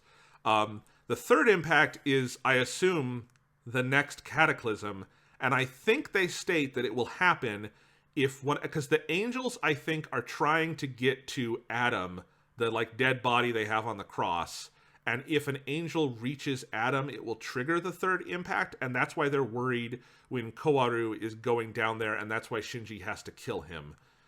Now, what the third impact will be, I'm not sure, because I actually don't really know what the second impact was either, because like they make references to what sounds like generic sort of global warming stuff, but I don't know what specifically, like, because the second impact was not a literal impact of like a meteor hitting the Earth. They told people that, but it was a lie. So I'm not sure what would happen if there was a third impact, but that's what that's what I know. Okay.